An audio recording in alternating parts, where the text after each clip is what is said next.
Yo, yo, yo, yo, yo, yo, yo. I might have fixed it. Yo, yo, yo, yo, yo, yo, yo. I might have fixed it. Yo, yo, yo, yo, yo. Yo, welcome to the live. Yo,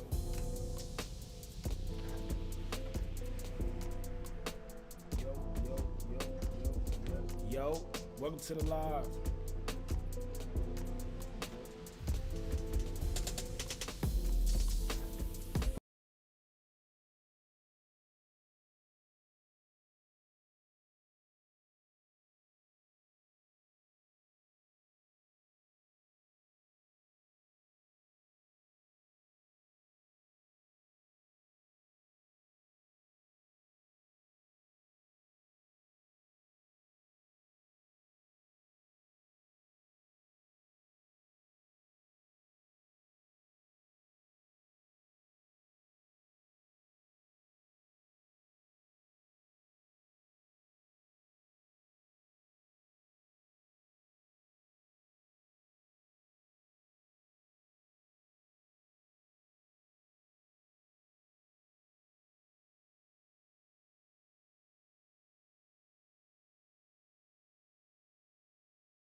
Yo, yeah.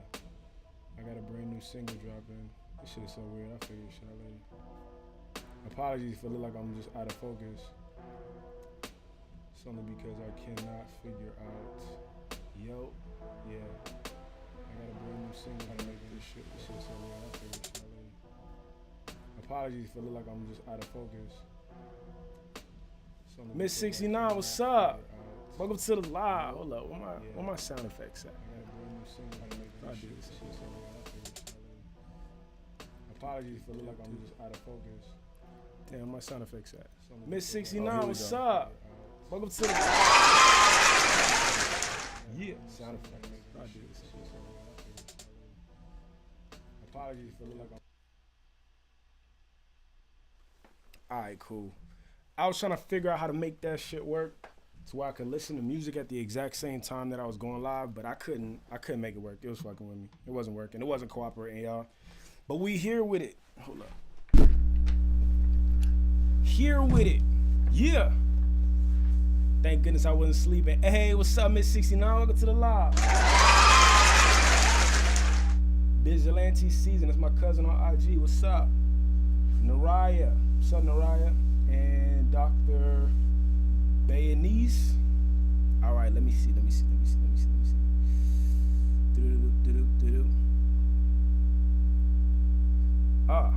Brianna Banana says, wait. I just saw this comment. Hold up. She said, I ain't seen you in a while and I ain't recognize you because of the hair, but for some reason the comment disappeared. What's up, Miss 69? Welcome to the live. Oh yeah, there we go again. Haven't seen you in a while, didn't recognize because your hair looks like. Hey, thank you so much, Brianna. Miss 69, how you been? I have been good, honestly. I've been good.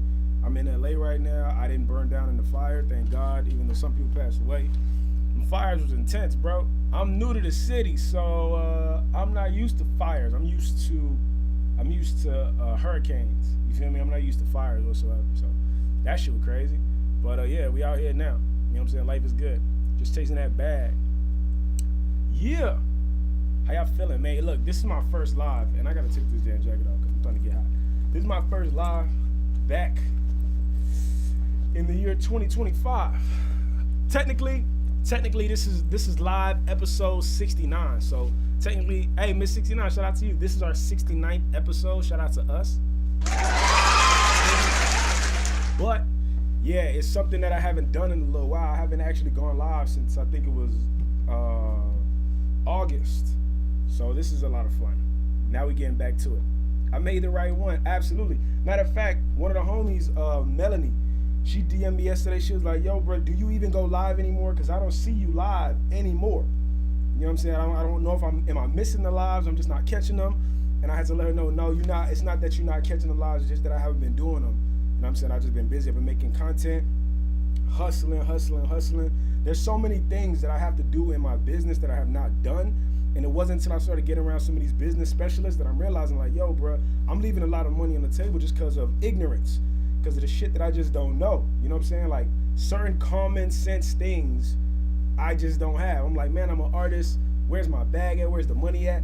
And like, I'm listening to some of these guys on YouTube, and they're like, bro, what payment processor are you using? What products do you have? And how are you stimulating the people? And I was like, well, I'm just making a lot of music and praying to God that I bust. And they're like, man, if you don't get your ass out of here, that's not how businesses run.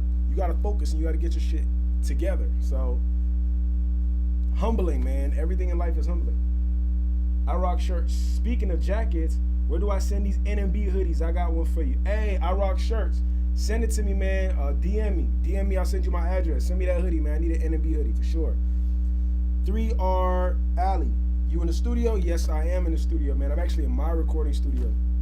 I got a recording studio in Los Angeles, California. Man, by the grace of God, I just moved out here, and God blessed me with a studio, and so I'm very fortunate. Now my job is to like utilize the space to kick out dope content and do dope shit. So you're now in the Playground. This Playground's recording studio in Los Angeles, North Hollywood. Hey, friend. What up, Hollywood Poison? Welcome to the live. Yeah. Okay, aren't you from Atlanta?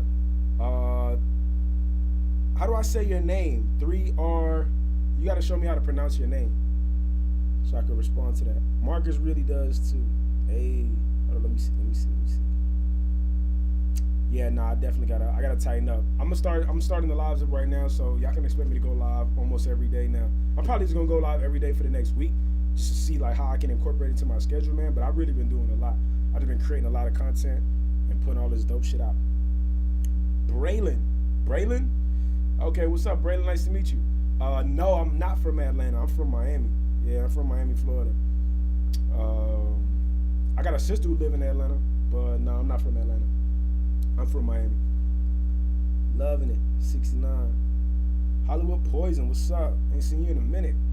Yeah, man, so this is the first live back. We're back.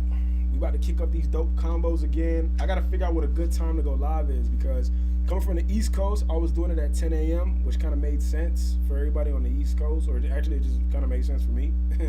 But now I'm on the West Coast, I got to figure out the best time to go live. So I don't know, y'all could probably help me on that. Like, what's the best time for a person to go live on this platform or any platform? Like, when do you personally have time to like watch somebody's live? Or is live just something that you just want to like tap into when you doing other things? Or is it like do you want to sit down and watch live? Or is it more so like I'm just gonna watch this as I go on about my day? I just want to have it playing in the background. Y'all let me know. I'm always up at night. Usually everyone is in the evenings. Okay, so the evenings is like what, like 6 or 7 Eastern Standard Time, really?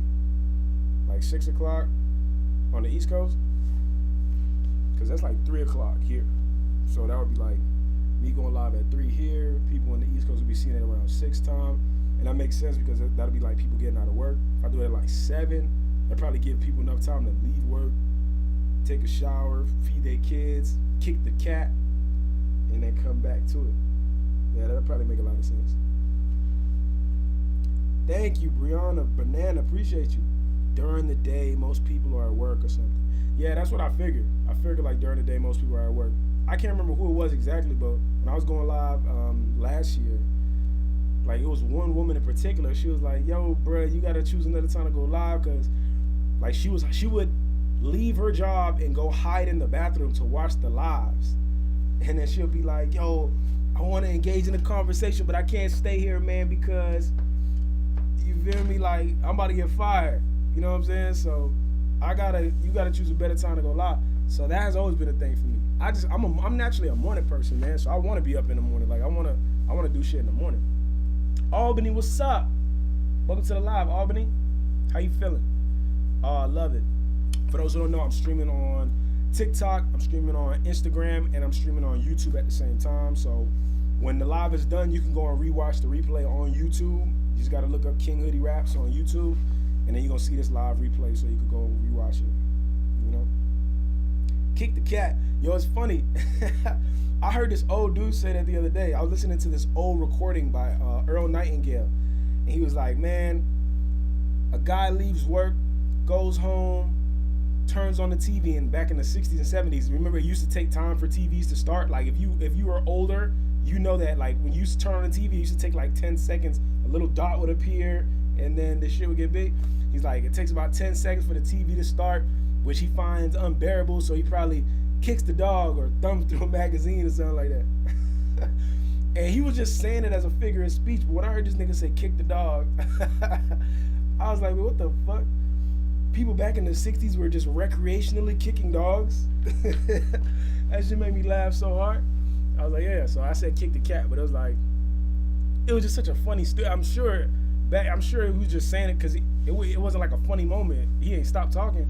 He was like, yeah, he's just gonna wait 12 seconds for the TV to turn on, and it's unbearable, so he's gonna just kick the dog or thumb through a magazine. I'm just imagining a working man coming home and just sitting down and kicking a fucking dog, and just like that being his entertainment for a couple seconds. Like, what kind of abusive shit was going on back in the 60s, yo? I would not have wanted to live through that.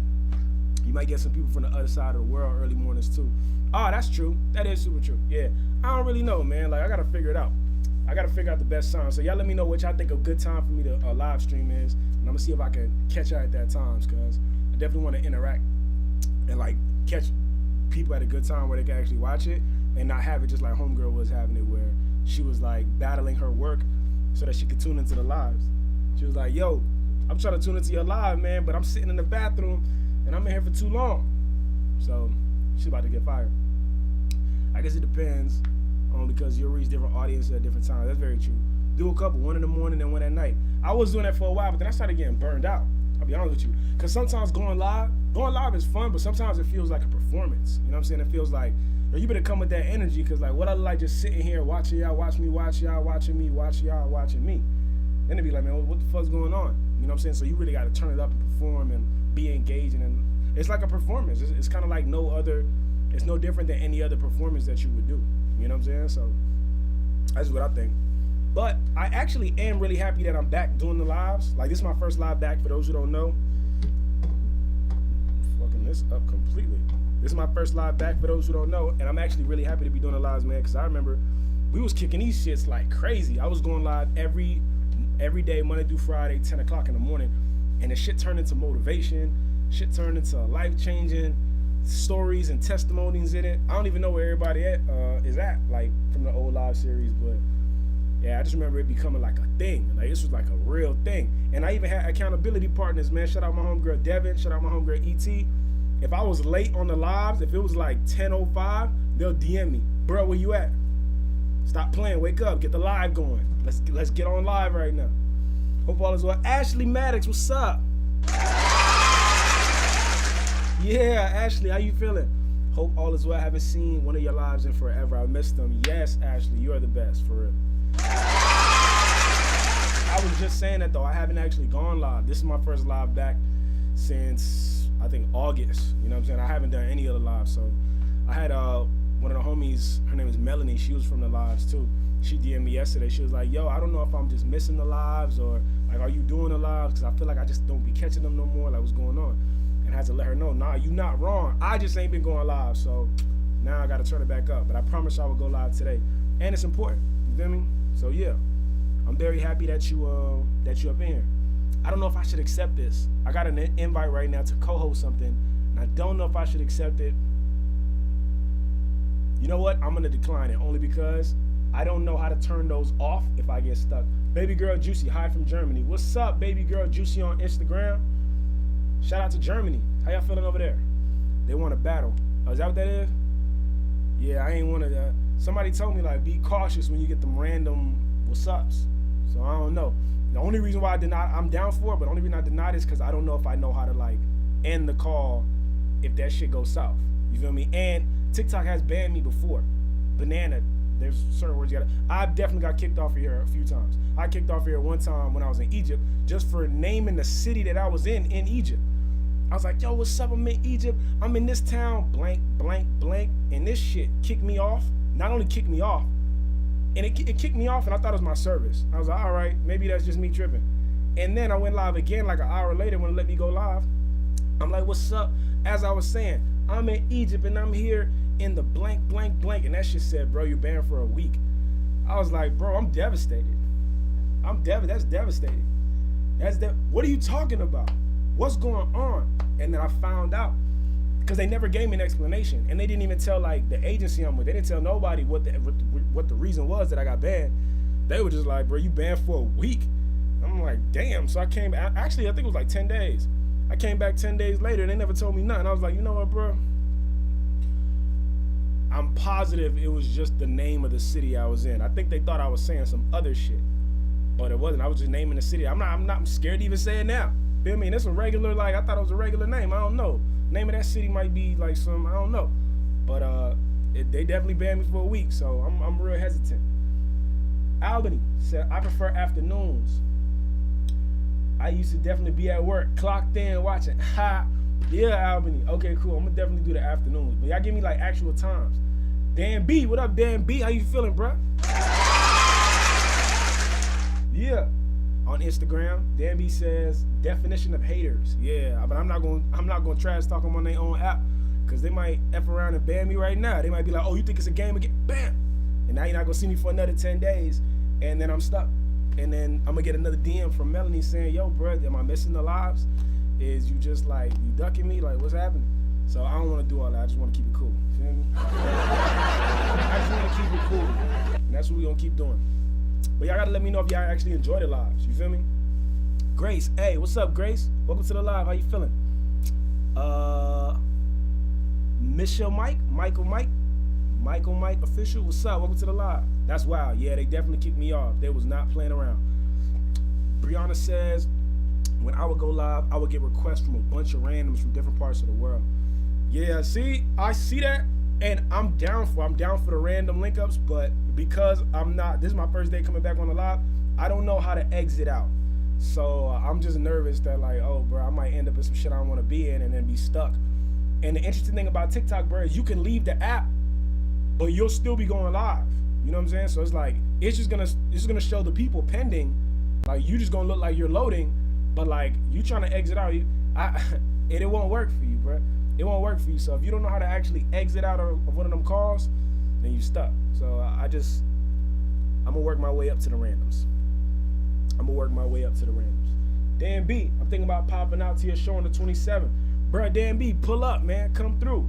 Come to the show. For those who don't know, I got a live show happening in LA. If you in Los Angeles or in the West Coast in general, come to my live show. I got a performance happening at Rudolph's Bar and Tea, downtown LA, Thursday, the 27th. So pull up, come and see me kill the stage. I'm doing a breaking sound show, and it's gonna be super lit. The tickets are in my bio. Hit the link in my bio. It's the very first thing at the top. I think the tickets is like crazy cheap right now. I think they're like $10 or $15. Super accessible. And you know, I had this conversation, come to the show. If you come to the show and you're on the West Coast, pull up next Thursday, February the 27th. Come and see me perform live. Brand new music performing live, brand new dropping. I got a brand new song dropping the day after, the 28th. It's just gonna be lit. Just come to the show. But somebody, like, I had this conversation yesterday. Y'all tell me if I'm right or if I'm wrong for this, right? I had a conversation, me and Dan B was actually talking about this. We're talking about the ego, a person's ego, right?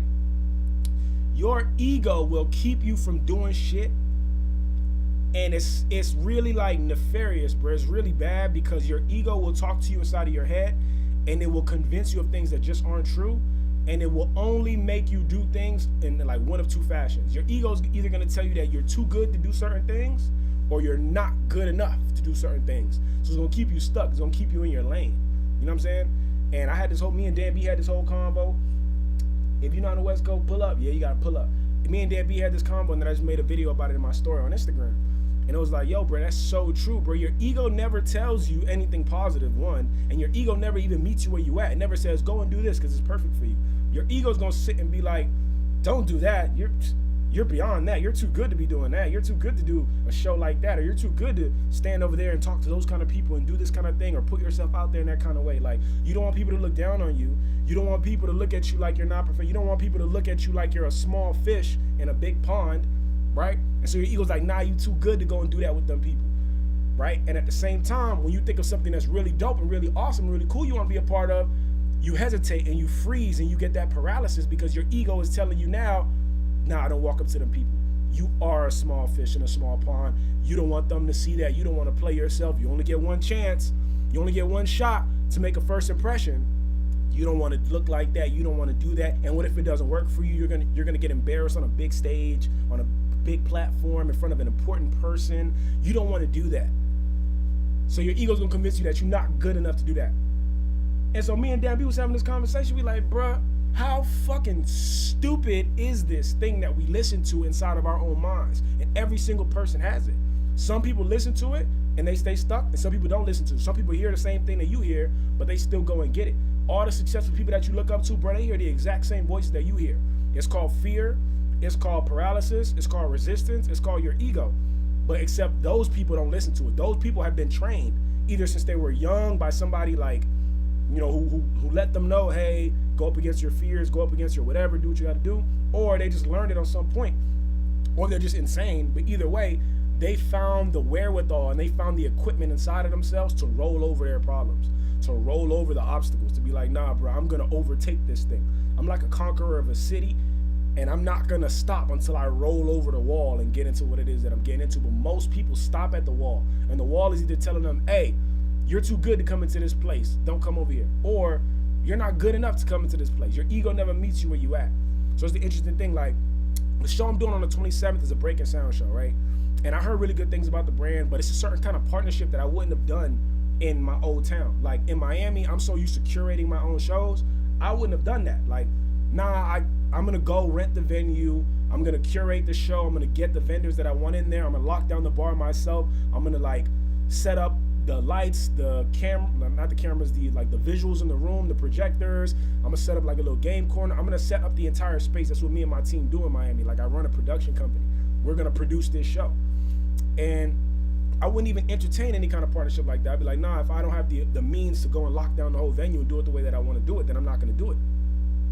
But coming to a new city, I'm in LA, bro. I don't have those same things that I got. Unless I'm about to fly my production company out here and then establish a relationship with a place where I can lock down the venue, then I'm not gonna do that. I'm in a new town, I'm in a new market, so I gotta get it from the mud. It's no different. But your ego will do what it did to me, and your ego's gonna be like, I'm too good to do some kind of show like that. That show was kind of like an open mic show. I'm too good to do a show like that. I just got off of fucking Netflix, boy. Like, I'm in front of 6 billion people, bro. Like, I'm not gonna, nah, I'm too good to do that show. Or you know what I'm saying, I'm evolved. I'm gonna wait until the right opportunity comes, or I'm gonna lock down my own venue, even if I gotta go to 5, 10, 20 different investors and then invest all their money into a show that may or may not flop because I'm in a new market.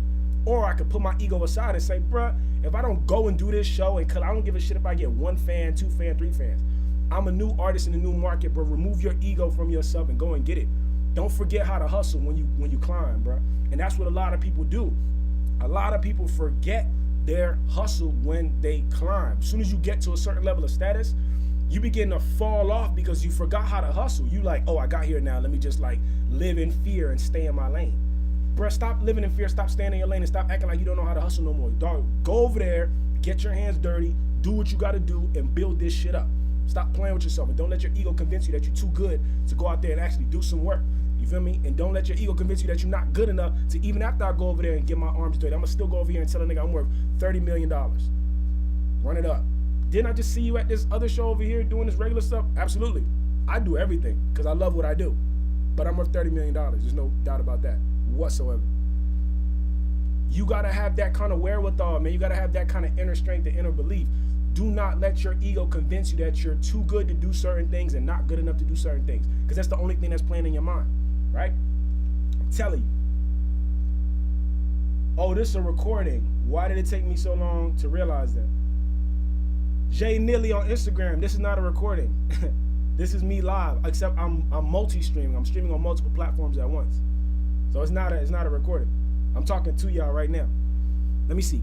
Ashley. All right, hold on. Let me go into the comments. Sorry, I'm just going off of I'm going in. When I get started on that talk, man, it don't stop.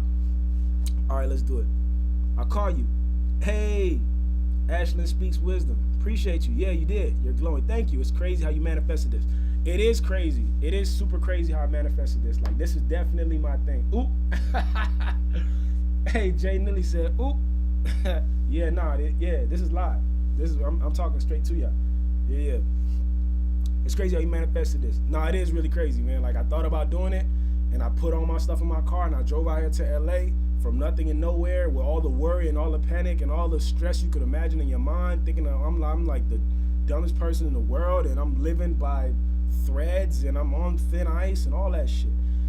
But that mental wherewithal, bro, and that inner belief will allow you to roll over all those obstacles, and the majority of the obstacles are really in your head. You know, like going back to the ego conversation, is really just the voices inside of your head telling you that you can't do certain things. Like, why do you believe that? Who convinced you that you couldn't do this shit? Like, who convinced you that you couldn't make it? Who convinced you that it was less likely for you to make it than somebody else? Who convinced you that you couldn't, like, walk inside a room and name your price? Who convinced you that it's gonna take you 20 years to find love? You know what I'm saying? Like, who convinced you that you, like, gotta be unhealthy because you're an unhealthy person and that's how you are, and oh, diabetes running my family, and high blood pressure running my family, and high cholesterol running my family? Nah, bro, your eating habits running your family. Stop playing with me. Your eating habits, you gotta go watch What the Health, like today. Go watch that. Bro thought he was gonna have all kind of problems with his health because it runs in his family. His doctor said, what? That shit don't run in your family, bro. Your granddaddy smoked cigarettes, had bacon and eggs and coffee in the morning. Your daddy smoked cigarettes, bacon, eggs, and coffee in the morning. What was you doing? Cigarettes, bacon, eggs, coffee. Bro, your habits running your fucking family. Stop playing with me, bro. So the doctor checked them and let him know, bro, that shit don't run in your family. Stop convincing yourself of otherwise. Stop it. Just stop it. Like, bro, stop it. Stop convincing yourself of that shit. Who told you that you couldn't have all these things that you want in life? This is the only life you got. I believe since this is the only life that you got on this planet, throughout the cosmos, to the best of our knowledge, dog, you should do your very best to have everything you want in the world. Spend a year being totally poor if you want to, but do not die without spending a year completely fucking rich if you want to. You know what I'm saying? Spend 5 years poor if you want to, but don't let yourself die without being 5 years super rich. It's like, yo, that's the full spectrum of the human experience right there, to have nothing and then have it all.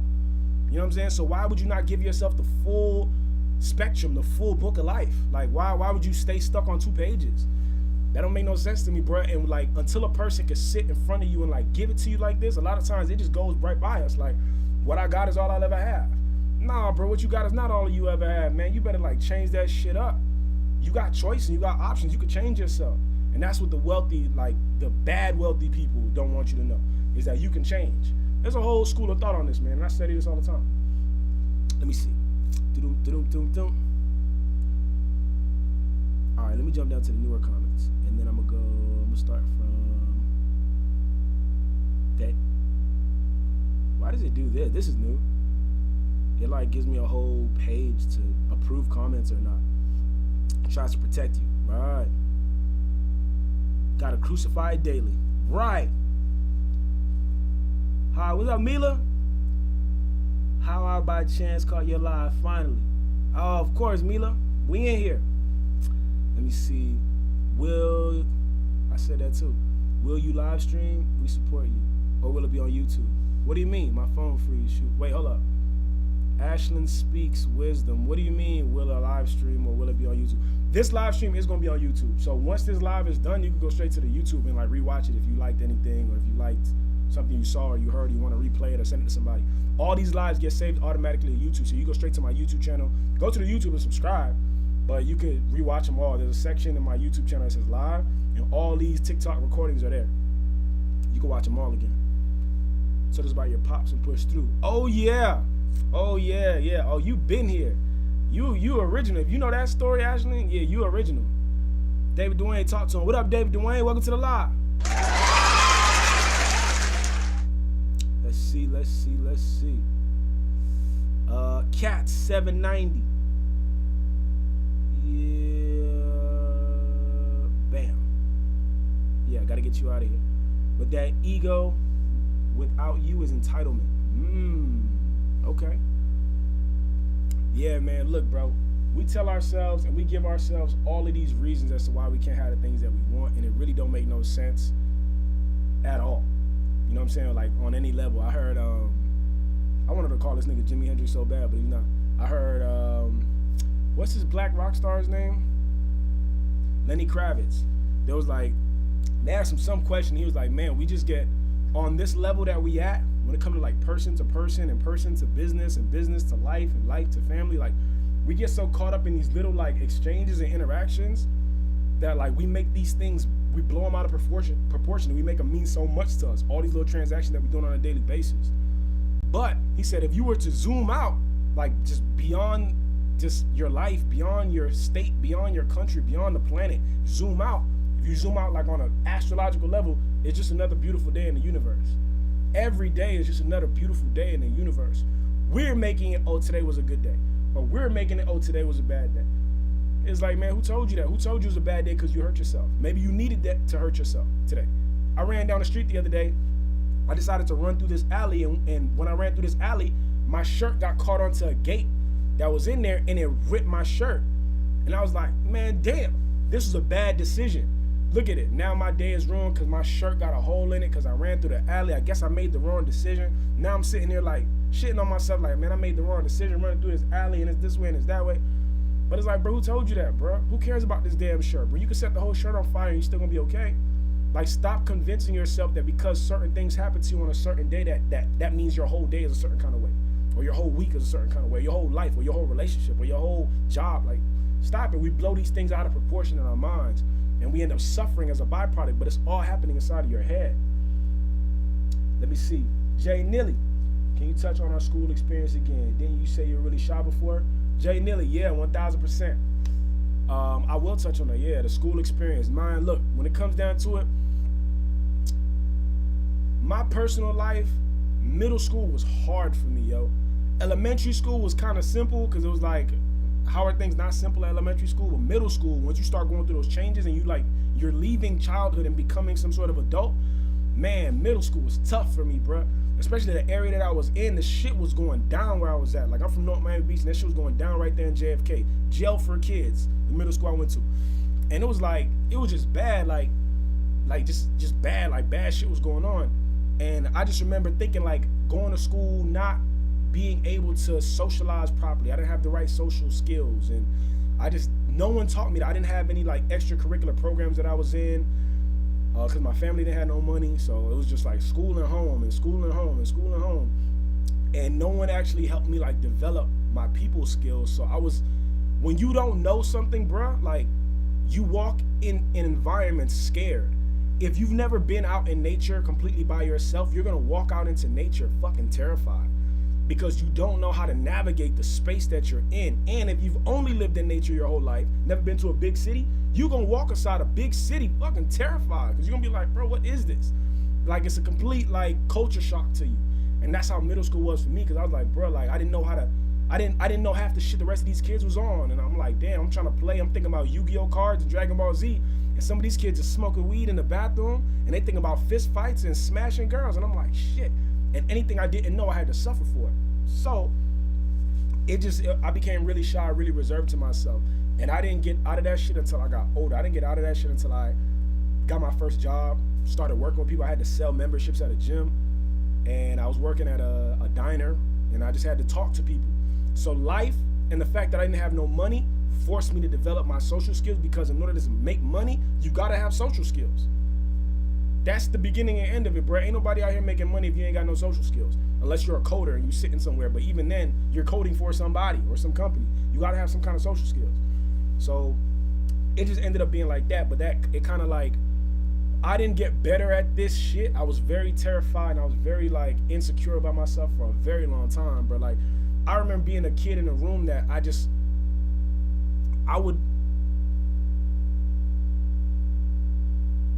What?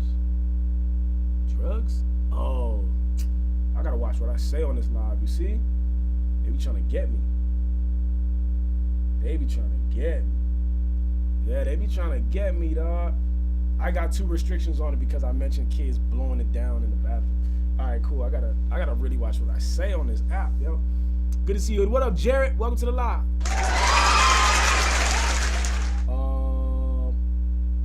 Jay Nilly says, how you fully grown out of it being shy. Oh, okay, you just answered the second question. Cool. All right, so look, this really changed everything for me. I was shy, like cripplingly shy. Like when I say, I mean like, I just wanted to walk inside of rooms and just be like in the corner, in a shadow, not let nobody see me. I just wanted to see other people, not let nobody see me. Like cripplingly shy, right?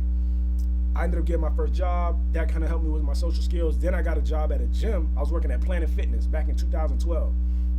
And that job, I'm working at the front desk. So I got to sell memberships every day. People come in, yo, I like this gym. I heard it's $10. So I got to take them around the gym and sell them a membership and get them signed up. And I met so many people. I worked at a job for 8 months. I met so many people at that job, bro, that I didn't realize that my social anxiety had almost left me completely until like towards the end, when I was like realizing like, damn, people would be like, yo, you got so many friends and you got so many people that you talk to on a regular basis. I'm like, what? No, I don't. Like, I'm a shy person. Then I realized like, no, I do talk to a lot of people, and I had overcome that because I met so many people and I had to sell so many memberships, and those people were comfortable with me if I sold them the membership. So every time they come into the gym, they talking to me, and I'm just regularly talking to them. And then eventually, like, my social skills got better. I got better at talking to people. And then I noticed something really interesting inside of people at that job. What I noticed at that job, the more you go live, you get used to it. Yeah, I gotta get better. You see how they try to get me, Miss 6'9"?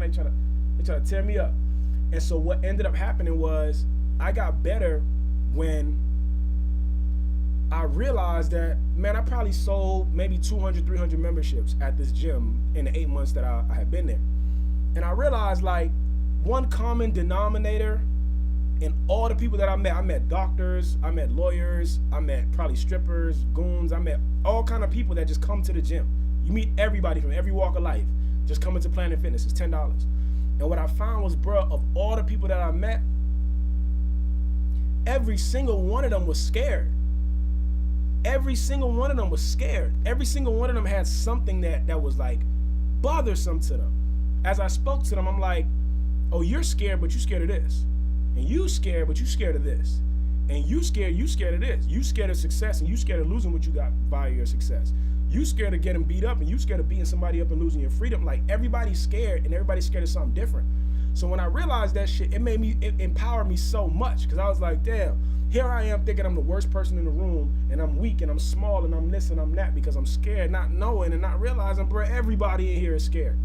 Nobody in here is made of steel or stone. If you was, you wouldn't be alive. You wouldn't be a human. Nobody is really that confident. Nobody's unstoppable. Everybody is walking around with fears that are just holding on to them nonstop. And most people, they don't even have the inner equipment to battle those fears. So they're perpetually walking around with them. They're not gonna stop. They're not even facing that shit.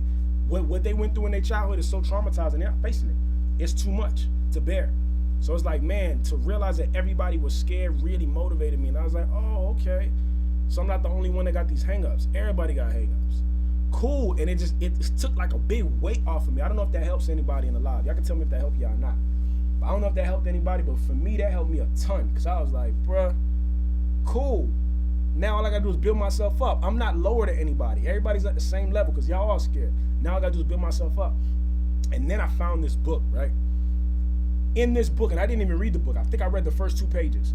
It's a book called The Battlefield of the Mind by Joyce Meyer, right? Anybody who knows Joyce Meyer, she's like cutthroat.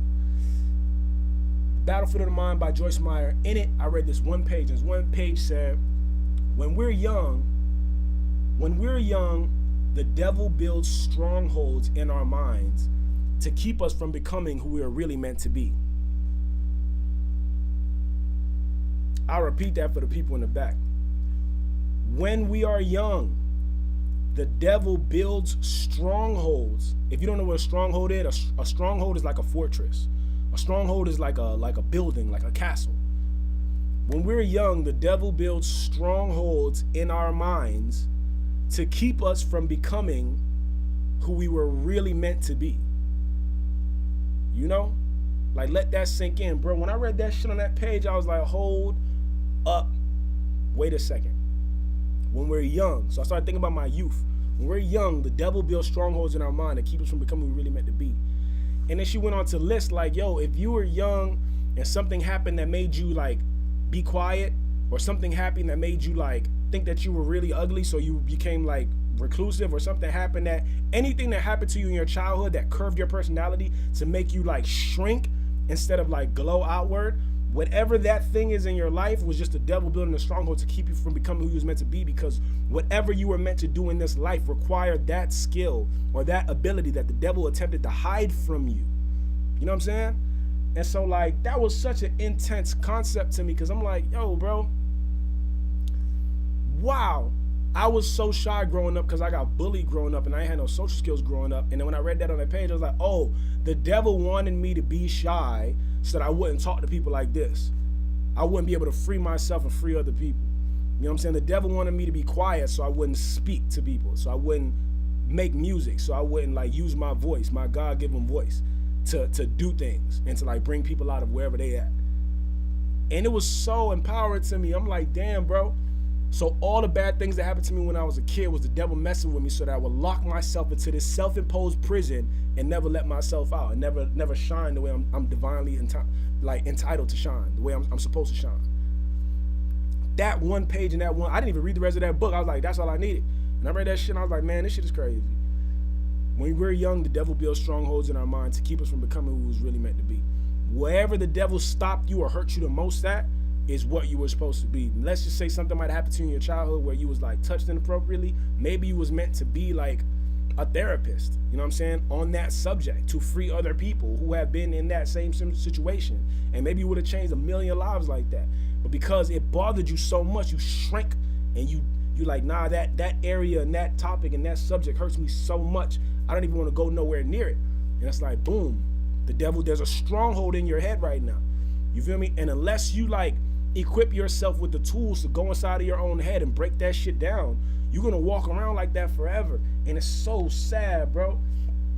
It is so sad, man. Like when you dig inside of yourself and you free yourself from the shit that was holding you back, you begin to like, your alertness is way higher now. Now you can see it inside of other people.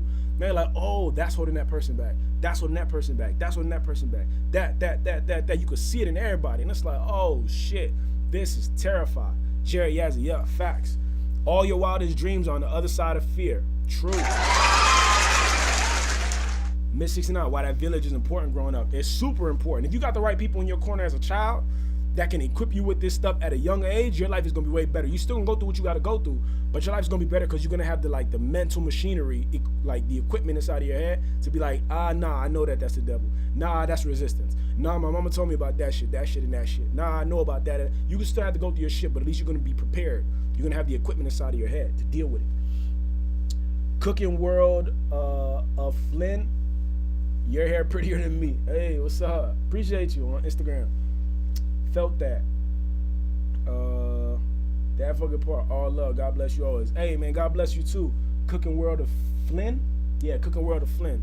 Appreciate you too. Nah, man, this is real, bro. Like, that was so empowering. So those two things, just to answer Jay Neely's question on Instagram, those two things got me. Marcus Majors, what up? Those two things freed me from my own inner cage, man. Like, working at a job that forced me to talk to people every day turned me into a completely different person and showed me a lot of just life in a short amount of time. Because I got to see a lot of people's lives in a short amount of time. I got to see people develop themselves. I got to see people fight for their own life in the gym. You know what I'm saying? Like, and everybody coming with a different story. You know, I got diabetes, I got this, I got that, I got this, I got that, I got kids, I just got out the military. Everybody got a different story why they trying to get in the gym and trying to get their body right. They trying to fight for their lives, they're trying to get healthy. Some people, they need to do it or else they gonna pass away. And some people are understanding that they're not operating at their best, so they wanna get better. And so you see that. But that second part, that Joyce Meyer book, where she said the devil builds strongholds in our mind when we're young to keep us from becoming who we really meant to be, that shit is like, that's a groundbreaking statement, man. And that shit changed my life because it made me think back to my childhood. Like, where was I stopped at the most? I was picked on, so I was really shy. I didn't have any social skills, so I was bullied. I felt like I was weak. I felt like I was small. Appreciate you, Miss 69. Thank you for subscribing. Yeah. Yo, y'all subscribe. I forgot I even had that feature. Yo, y'all subscribe to me, man. If you're in TikTok right now, hit the subscribe button. Subscribe to the kid and help me reach my live goal. My live goal is 10 of them hats and mustaches. Feel me? Appreciate you, Miss 69. Yeah, man. That shit is powerful. That shit is powerful. I appreciate you. You the best. That shit is powerful, man. Like, for real. Like, You'll be surprised. You know, when I read that Joyce Meyer thing, the devil builds strongholds to keep us from becoming who we meant to be, I was like, damn. So I had to go back to my childhood and be like, where was I stopped the most at? I was really shy. I was bullied. I just wanted to disappear in the room. I didn't want to be seen. I didn't want to take up no space. I didn't want nobody to look at me because I felt like they were going to look at all the things that was wrong with me. I didn't have any of these advantages over people. And the thing about, like, right now in my life, people treat me a certain kind of way because they categorize me as attractive now in society, right? They be like, oh, you're attractive. I be like, great. And then they be thinking like, yeah, but you know that already. I be like, no, I don't. I don't know that for a lot of reasons. I didn't hear that growing up at all. I heard that I was ugly growing up a lot, more than anything else. And beyond that, you're deciding that I'm attractive. That's according to your brain. Beauty's in the eye of the beholder. Somebody else might see me and might be like, I just want to get away from this person. You know what I'm saying? Like, that's up to you. But I don't got the luxury to sit here and think about myself all goddamn day and try to, like, that's not real. But people will treat you a certain kind of way based on what they think that you about. And I have a message. I made some video like that shit. Based on what they think that you about, they're gonna treat you based on what they think. And it's like, okay, cool. You treating me a certain kind of way because you think that I think that I'm all that, not knowing that what I actually think about myself is really like, I think of myself as like a really damaged thing, a really damaged individual, somebody who went through a lot of shit at an early age and had nothing for a very long time. I think of myself as like the tramp from Lady and the Tramp, like a kid like a street urchin kid that has to fight and figure out shit every day. Nothing was given to me, bruh. Now that I'm older, I can use what I have to make it look like something, but none of this shit was given to me. You know, you got this and you got that. I didn't choose none of that shit. You got a bunch of shit that you ain't choose either. You know what I'm saying? I'm just making the best do of what I got. You feel me? But that type of mentality inside of my head is not the default. The default setting is like some really bad, really like just not good shit. And that Joyce Meyer quote, man, that the devil builds strongholds to keep us from becoming who we're meant to be, that really made me go inside my own head and be like, damn, what in here is holding me back? What is the devil trying to keep me from seeing about myself? Hey, appreciate you, Miss 69. Thank you for the gifts. Thank you for the hat and mustache. I love those hats and mustache. Every time I get one, that's the only face you can make when you get that gift. Appreciate you, Miss 69. Nah, man, like that really like, hey. Appreciate you, Miss 69. I love that hat and mustache, man. I love that. I don't know who got me hooked on that shit, but like, when I get them hats and mustache, it just make my day. Appreciate you. Hey. Appreciate you, Miss 69. Thank you. Man, I got 30% of my live goal, all of Miss 69, last 60 seconds. I appreciate you, Miss 69. Straight up. We gotta make that face now, I'm telling you. Appreciate you, Kimberly. Thank you, Kimberly. So where you from? Me, Kimberly, I'm from Miami. Yeah, I'm from Miami-Dade County, Florida. I'm Puerto Rican and Haitian. My father's Haitian from Port-au-Prince. My mother's Puerto Rican from the Bronx. And she quick to let you know my Puerto Rican family is from Vega Baja and another area. I'm trying to think. Mainly Vega Baja, but it's Vega Baja and another area. I can't think of it right now. But yeah. Yup. Haitian and Puerto Rican. So if you Haitian and or Puerto Rican and you combine them, this is what you get. Me.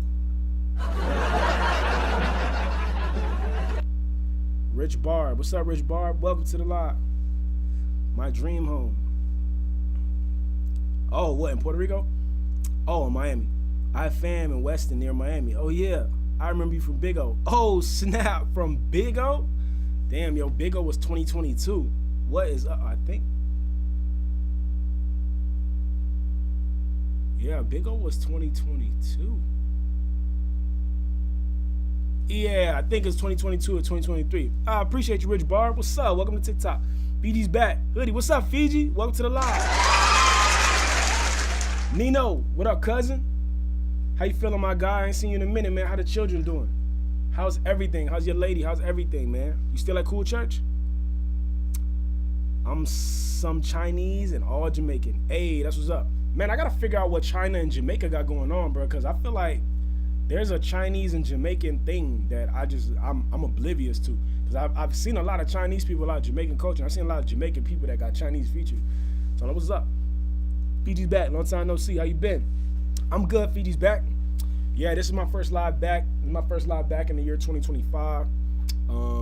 Technically it's episode 69. Should I miss 69? I guess it's her episode. Feel me? This is our 69th episode. If you go on YouTube and look up all our recaps from all the episodes we done, this is episode 69. But it's my first live back in the year 2025. So if you're new here, welcome to the live. I'm a recording artist and I just be talking that talk up in here. But if you already been in here and you back, what's up? We back. Yeah. Yes. Let's see. Yes, sir. March 9th. Because there's a lot of Chinese in Jamaica. Yeah, why is there so many Chinese people in Jamaica? My grandfather was Chinese but lived in Jamaica. Yeah. I knew there was something going on with that.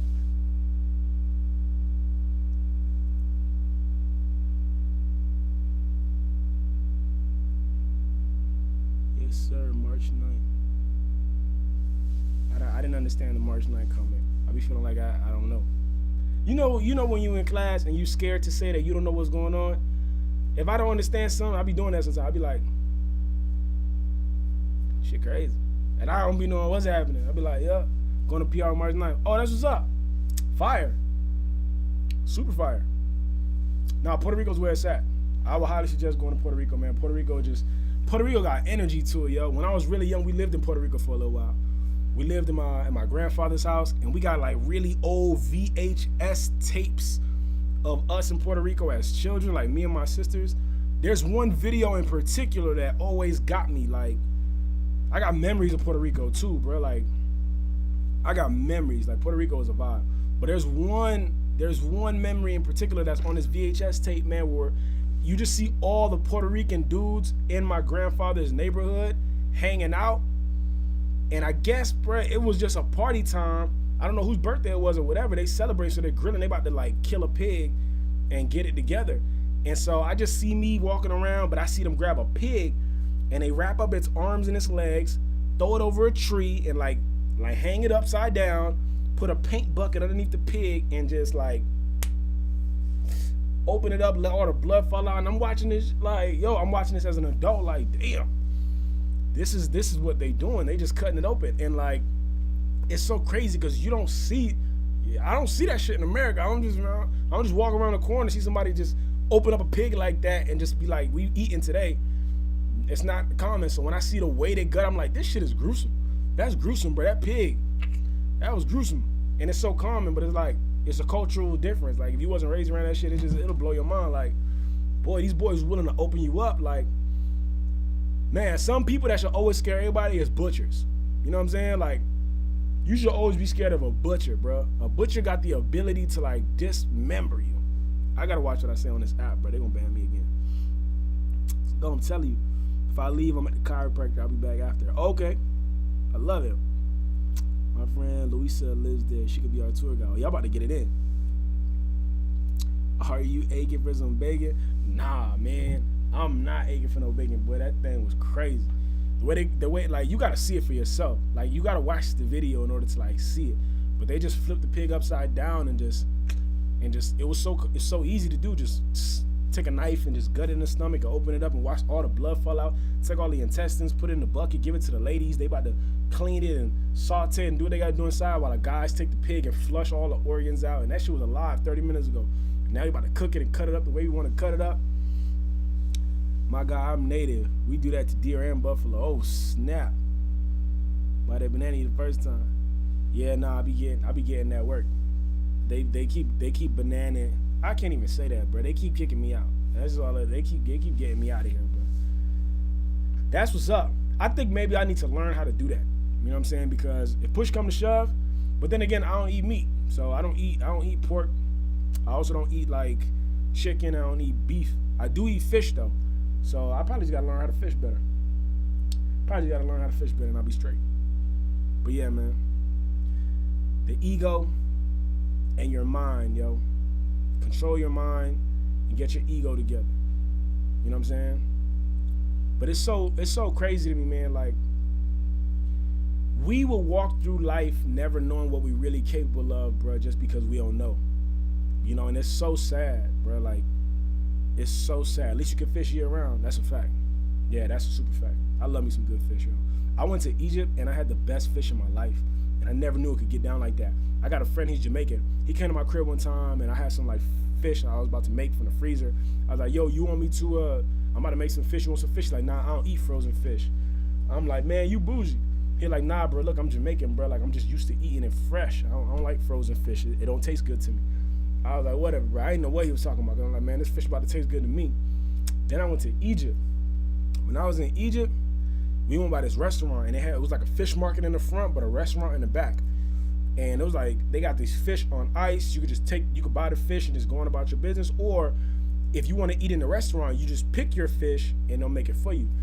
And so we picked the fish that we wanted, went inside, they sauteed it up, brought it out, gave it to us, bro. And man, when I tell you, like, that was the best fish I ever had in my life, I mean it, bro. I was like, damn. They said that fish was caught in the Red Sea that day.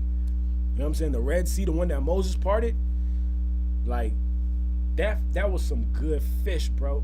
Like, that was the best fish I ever had, bro. I never ate that much fish in one setting in my whole life, but it tastes so damn good, I couldn't stop it. So I'm like, yeah, man, I gotta level my game up. Have you ever been to Seattle? I've never been to Seattle. What Seattle got going on? Fiji's back? Bougie. I just don't want to see the fish looking at me. Nah, man, he just didn't like that. Like, I thought he was bougie. Cause I was just about to make the fish that I got at Walmart that I had in the freezer. But he was like, I don't eat frozen fish. I need the freshest of the fresh, the creme de la creme. And I was like, all right, I don't know what he talking about. Because I never experienced that shit before. But then when I went to Egypt and I experienced fresh fish, I'm like, yeah, I'm bougie now too, damn it. Now I only want the fresh. Now I want the creme de la creme, bro, because now I know what you're talking about. Like, that shit tastes good. Fresh fish, that shit is different. It is different. That shit is real. I don't know why, but it is. It is. I was going to say they have a fish market there. I wonder if it's a similar experience. Yeah, I don't know. I've never been to Seattle, and I don't know if they got a fish market, but I definitely know that what I experienced in Egypt was top tier, man. If they got that shit out here in LA, I'm with it. I don't know if they got fish like that out here though. I mean, I know the Pacific Ocean is out there, but I don't know what their fish is like for real. I haven't gone to no like extravagant fish places out here, so I gotta figure that out. But yeah, man, people will go through their whole life never knowing what they're capable of, bro. Some people are just scared, yo. Some people are just scared. Some people know exactly what they're capable of, and they just scared to do it. You know, that's the weirdest shit in the world. Jim Rohn says the reason why people don't do things, the reason why some people are successful is because it's easy to be successful nowadays. He said the reason why other people are not successful is because it's easy to not be successful too. If it's easy to do, it's easy not to do it too. You can do it, you should do it, and you don't do it, unsuccessful. And it don't make no sense, but that's what it is. And you got other people that's just like, bro, I don't give a shit what it is. I'm gonna take it over. I'm gonna do what I gotta do and I'm gonna get it popping. You know what I'm saying? I'm in the frame of mind right now where it's like, bro, I gotta get it popping. I gotta get it popping, man. I had this breakthrough on February the 9th, which was like 11 days ago now. And man, I ain't been the same since. I just had this, there's a video that I made, so I'm gonna post it one day, but I don't wanna post it now because it's too vulnerable. But it's me talking about just life. And bruh, I just feel like a different human now. You ever had True Food Kitchen? That sounds so familiar. I never had True Food Kitchen before. No, but it sounds real familiar though. What is it? Once a blue moon, I could dig some whitings, fried catfish. Hey, Jay Nilly, okay, cool. Yeah, that's what's up. Fried catfish, yeah. Nah, man, life, bro. Since you're a healthy eater, I was gonna recommend it. You might like it. It's anti-inflammatory. What is that? True Food Kitchen is a restaurant? True Food Kitchen is a restaurant? I mean, I guess I could Google it. But yeah. What are y'all up to, man? How y'all feeling today? What is everybody doing in the chat right now? Oh, actually, I didn't even see if...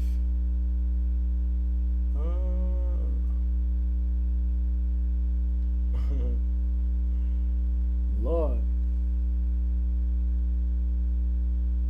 The Frank Bros on YouTube, thank you for subscribing. Gladiator, that's a crazy question. And Christine BG, hi.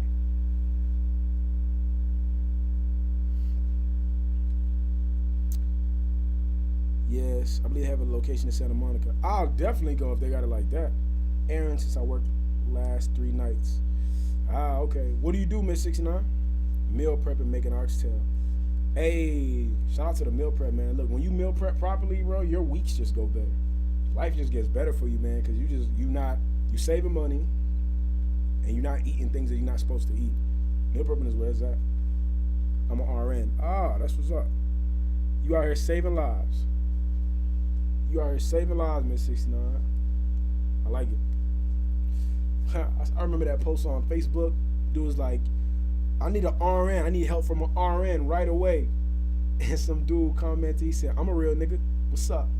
And then people just started laughing because it was like, registered nurse is what he needed. But the person sent a message, I'm a real nigga. What's up? What you need? How can I help you? Hell yeah. I need to be editing now.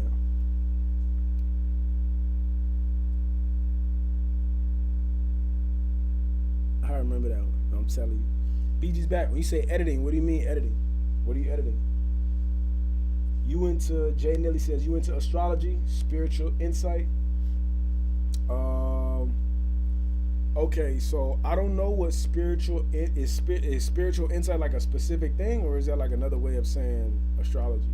And I'm not big on astrology like I used to be. I used to look at my horoscope every day. But I'm not the biggest on astrology right now. I got a homegirl, bro. She's so into that. She could tell me my sun, my moon, my rising, my this is in the 11th house of that. And she be like, she is so 1000% about that shit. Like, if I say anything even slick about it, she get mad, like mad bad. She like, this is how the universe works. I'm like, okay, whatever you say. Whatever you say, bro. Whatever you say. This is how it works. The sun, the moon, the stars, it all affects us because the moon affects the water, and the water is your 80% water in your body. And I'll be like, oh, okay, all right. And then you got these comedians that'll be like, man, you think the astrological bodies of the universe give a fuck about your love life? Like, you think Saturn is turning just to make sure you get laid, nigga? Shut up. And so I know I can't say any slick things to her, but she is with that shit. Like, she knows everything about that. She read your birth chart? Yeah, I think, yeah, she read my birth chart. She read my birth chart, and she's not playing. I'm even scared to say that right now, because you tune into the live and she see me talking shit, she's gonna be like, yeah, nigga, you think you fucking funny, huh? Apologize to me in front of the world. I'm like, no. You get all this fucking star sign shit. I don't think so. But I don't discredit it. If it's super real, I'm with it. If somebody give me a reading on my life and that shit is accurate, I'm with it. I have a sister. If my sister has done 2 tarot card readings on me, bruh, them tarot card readings are so ridiculously accurate, bruh. If I didn't believe in fucking magic before, I believe in it now. Her tarot card reading, bruh, and I don't talk to this sister always. She was like speaking on shit that I know she didn't know nothing about because I didn't tell a soul about it. And so her tarot card reading is accurate. My sister, and she don't even do it for everybody. She just do that shit on the side for me and like some homies. Man, she's a large part of the reason why my life is the way it is right now. I was lost at one point in time, and I remember I called her, like, I just need some positive advice. She was like, yo, I've been meaning to speak to you. The universe been giving me a message for you, bro, but I couldn't reach out to you. You had to reach out to me. And I was like, what? She was like, yo, I gotta come pull up on my crib, pull up to me. And I was like, all right. Went to her crib, she did a tarot card reading. She's like, just talk to me. I was like, all right. She's like, tell me what's going on in your life. I'm like, well, you know, I'm feeling like this, feeling like that. While I'm talking to her, she's shuffling the deck. She's like, yeah. Oh, that's cool. I'm telling her stuff, but it's like base level stuff. Like, yeah, I feel kind of cool about this, and kind of been thinking about that, but nothing serious. She pull out these tarot cards, like 5 or 10 cards fall out the deck. She pick up the 5 or 10 cards that fall out the deck. She's like, I bet. And she start whipping them out. Bam, bam, bam. This means this is going on in your life. This means this is going on in your life. This means, I'm like, I'm not gonna say shit, because if you say some like out of the way shit that's irrelevant to me, I don't care. You know what I'm saying? I'm gonna just chalk this up to just I wasted some time today. So I made sure to keep the important shit to myself. But bruh, it was so damn accurate. Like, it was not like a magic trick. It was real accurate. She was speaking on things I know I didn't tell her, because I know I didn't tell nobody. She was speaking on things that only me and God had a conversation about. And then she did another tarot card reading on me like maybe a year and a half later, and it was just as effective. It was just like, it was crazy. So I believe in that. If somebody can like sit there and be like, yo, this is what it is, and explain something to you about your life and your situation, I believe it. Jamie, I wish I had a sister like that, for real. My sister, she says them powers awakened after our mother passed away. That's what she says. Our mother passed away, and she was like, she just took up tarot card reading one day, and then she just good at it. And she's real with it. And she was speaking that shit like she know. But she's tapped into something, bro, because she was speaking on some shit that she ain't know nothing about. And I know she ain't know nothing about this shit, because I ain't tell a soul. I'm like, nah, I wouldn't tell a soul. She was speaking on, I don't even know if I confirmed it to her. I was just like, I'm gonna just let you talk. But keep that to myself, because I ain't tell a soul. Not a soul. But yeah, that shit was accurate, bro. So I can see we can all sit here and talk shit about astrology and whatever we want, but somebody whip out some cards on your ass and like explain to you your life. And she predicted things. She predicted 3 things. She predicted 3 things that all came true, which was trippy. She said, you're gonna come across somebody who reminds you of our mother. You're gonna get invited to a black tie event. Go to it. And she said some other third shit. And I was like, all right, I can't remember the third one, but I remember knowing that it happened. Like 2-3 days later, I'm on the leg machine at the gym, and some Spanish lady was on the machine next to me, and she wanted to use one, and we ended up having a conversation. And I was telling her my mother passed away. She's like, oh, and she was Spanish. I think she was Puerto Rican too. And she ended up letting me know her daughter passed away. And I was like, oh man, I'm so sorry to hear that. When it was time to leave, I was like, okay, I'm gonna leave. She's like, okay, bye. She said, bye, mi vida. She called me mi vida, or like something, like some Spanish like name like that. And when I walked away, I just thought of my mother. I'm like, damn, that's some shit my mother would say. And I was like, damn, my sister told me I was gonna meet somebody who reminded me of my motherfucking mother. And that old Spanish Puerto Rican lady just talking to me in the gym. Only seen her twice in my life. Yeah, that was it. I only spoke to her once. And then after that, one of my homies was like, yo, I got a gala happening. I really want you to come to this gala.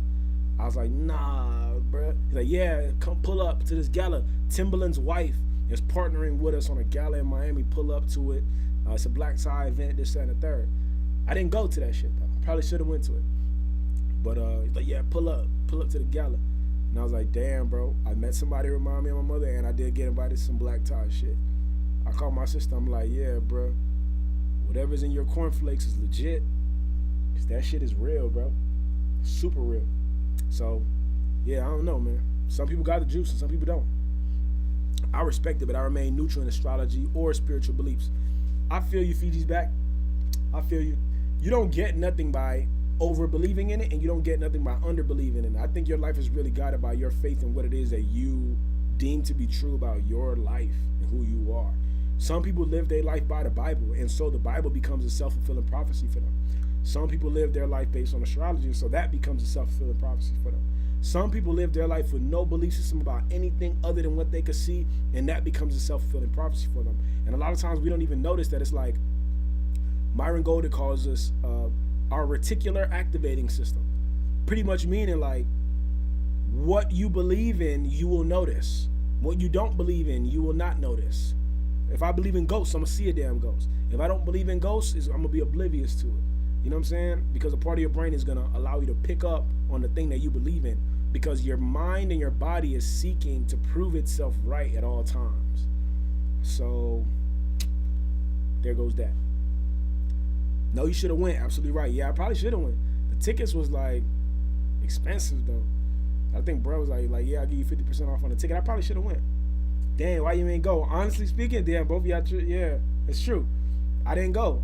This was like, at this point, it's gonna be like 2 years ago though. At this point, but I'm in LA now, so there you go. I'm following my path. You feel me? I probably should call my sister and get another reading in this year.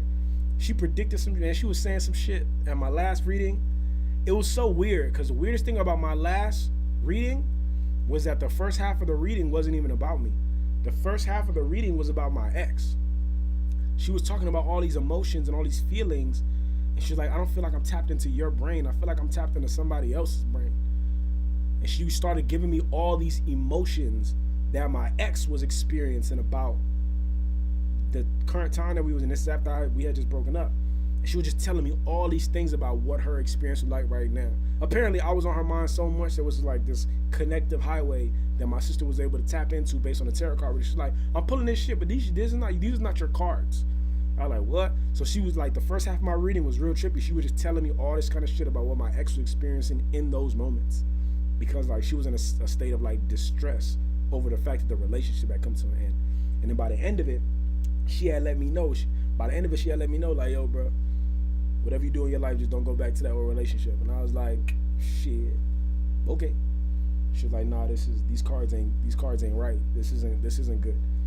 And then she started predicting other shit, and it was just so good. Like, she predicted some shit that I didn't tell her about that I was able to pull up. Like, I could pull up on the phone and show her, like, you predicting that, and then bam, look at this. It was so crazy, bro. It was really crazy. It was really trippy. Some people have that though. Some people have gifts. You know what I'm saying? They do. Shit, hook us all up with your sister at this point. Man, yo, she might have a bag on her. Yeah, she might have a bag she's missing out on. She might have that skill.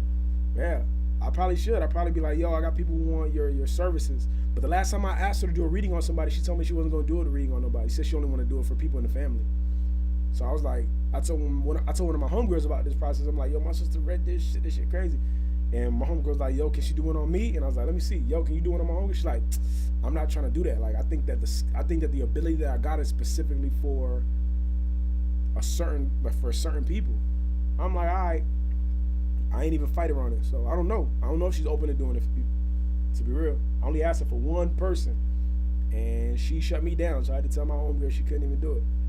You feel me? Which is kind of disappointing to me, because I'm like, I hyped it up. You know what I'm saying? I was like, this shit crazy. But I listened, and that was the thing. I listened, except for the gala part. I listened to like a majority of that shit. You know? And now I'm here. You know what I'm saying? I came to Cali in July. God told me to move.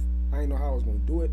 I just put all my stuff in my car, and I just drove over here. God was like, you got to be out of Miami before this day. And I heard it clear as day. And that's the thing, man. Like, I know some people out there don't believe that you could talk to God. My sister, I have a younger sister. She's way more into the Bible than I am. Like, she's a faithful servant of the word. Like, she goes into it. And she was dating this guy. They're both Christians. And she was talking about how God brought her to California. God told her to do this and that. And he wasn't really responsive. So she asked him, like, do you talk to God? Does God talk to you? He was like, I don't think God talks to people. Like, God don't do that. And she's like, what? What you mean? Shit, God talked to me. And he was like, nah, I don't think that God talks to people. God gave us his word, and that's it. We're supposed to live our life based on what's inside the Bible, and that's that. I don't think God talked to people. And so she came to me. She was like, I'm dating this guy, and I like him, and I think we're on the same level, but I didn't understand what he said by that, because God talks to me. God be talking to me. I be talking to God, and God be talking back. And God be telling me to go do this and that. And I do it, and things work out. So what he talking about? And I'm like, sister, I don't know, bro, because I talked to God, and God talked to me too. However, I started talking to God in this way in 2021. It wasn't something I was raised with. Nobody even showed me that this was possible. My life was just in such shambles that I had no choice. I have friends that kept telling me to go and meditate. And I was like, bro, I don't want to fucking meditate. That sounds like the dumbest shit in the world, bro. Like, I don't want to do that. But I heard, like, for like weeks, people was telling me to meditate at this time.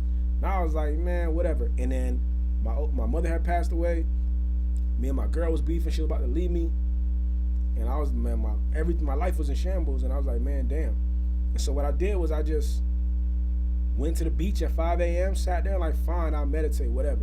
And I sat on the beach, bro, and I crossed my legs and I did the whole thing. I'm like, I'm going to sit here for an hour and waste my damn time doing nothing for no reason, whatever. Let me just figure it out.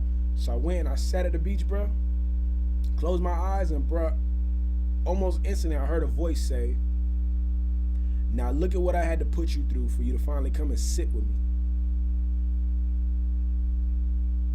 Bruh, I never experienced nothing like that in my life, bruh. Ever. I talk to myself, but I never experienced nothing like that in my life, bruh. Ever. I never experienced nothing like that in my life, bruh. Ever. I never experienced nothing like that in my life, bruh. Ever. I never experienced nothing like that in my life, bruh. Ever. I talk to myself, Like, I have combos with myself. I also think inside of my own head to myself. But what communicated with me was not me. And I was like, and it shook me, bro. It made me scared. I was like, cause it shatters you, bro. It shatters what you think you know about the world, bro. Let something talk to you in a way that you've never experienced, and watch that shit shatter your perception of everything you think you know about the world, bro. You gonna be sitting there fucking perplexed.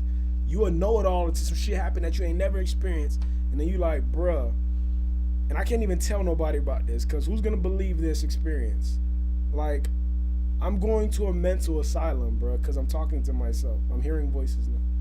But nah, I went to the beach, meditated, and I heard a voice say, "Look at what I had to put you through for you to finally come and sit with me." And it sent chills through my body, and I'm like, hold up, bro. And I'm like, my eyes could water right now. I think they are watering just thinking about it. So I'm like, hold up, bro. I've been praying since I was a kid. You know what I'm saying? Like, my mother showed me how to pray. Like, you know what I'm saying? I prayed. But yo, man, I don't know, bro. I've sat and I've prayed before, and I've never had this entity being talked to me before.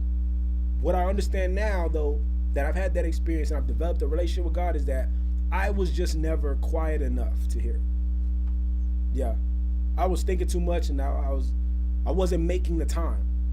If you make the time to hear God talk to you, you're gonna hear God talk to you. I promise you. If you don't make the time, or if your mind is so busy doing this shit, bills and what people think about me and this and that and where I gotta go and what I gotta do and where I'm coming from and yeah, you ain't gonna hear shit. You gonna hear a lot of noise. You got a lot of noise in your head, bro. It ain't gonna work. But you shut up, like really shut up, and you say, I'm not gonna leave this spot until you talk to me, you gonna hear something, bro. And that shit might shake you to your core, yo. For real. When you have an encounter with God, nothing can take that away from you. Jordan Leon, what's up? Let me see. Other believers believe. Facts, super facts. You're inspiring me to do the same. I'm telling you, man.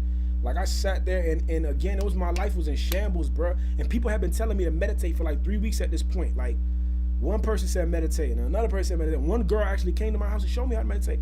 And I just thought it was just like, I ain't trying to sit in silence for nothing, bro. I'm trying to make my life speed up and do better shit and just get it going. I'm not trying to slow down. And I think that's the great misnomer of life, is that you think that you want life to speed up because you think that speeding up is going to get you the results that you want. When in all actuality, if that's your mindset right now, that speeding up is going to get you there, I can almost categorically tell you 1000% that what's actually going to get you there is slowing down. You know what I'm saying? And for the people who just want to slow down, and that's their excuse for being afraid to move, God is going to push you out that nest too. So like, when you slow down, God's going to be like, you know you need to stand up, right? You know you need to go into that room and talk that talk, right? You know you need to, like how God told Moses like, why would these people listen to me? Who am I going to say sent me? He's going to say, I am sent you. Say that I am sent you. I'll give you the words to use. Don't worry about it. You feel me? It's like, some people need to go and get it, and some people need to sit down. And you won't know who you are until you sit down and shut up and listen. And I'm telling you, bro, so that was my first encounter with God, man. I'm sitting there and I'm at the beach and I'm so, hey. Appreciate you, Miss 69. Yeah. I might have missed one. Did I miss one? I see two here. Hey. Yo, we got 50% of that live goal, and all of that is Miss 69, man. Y'all helped me reach my live goal up here, and I appreciate y'all. Oh, hey. Hey.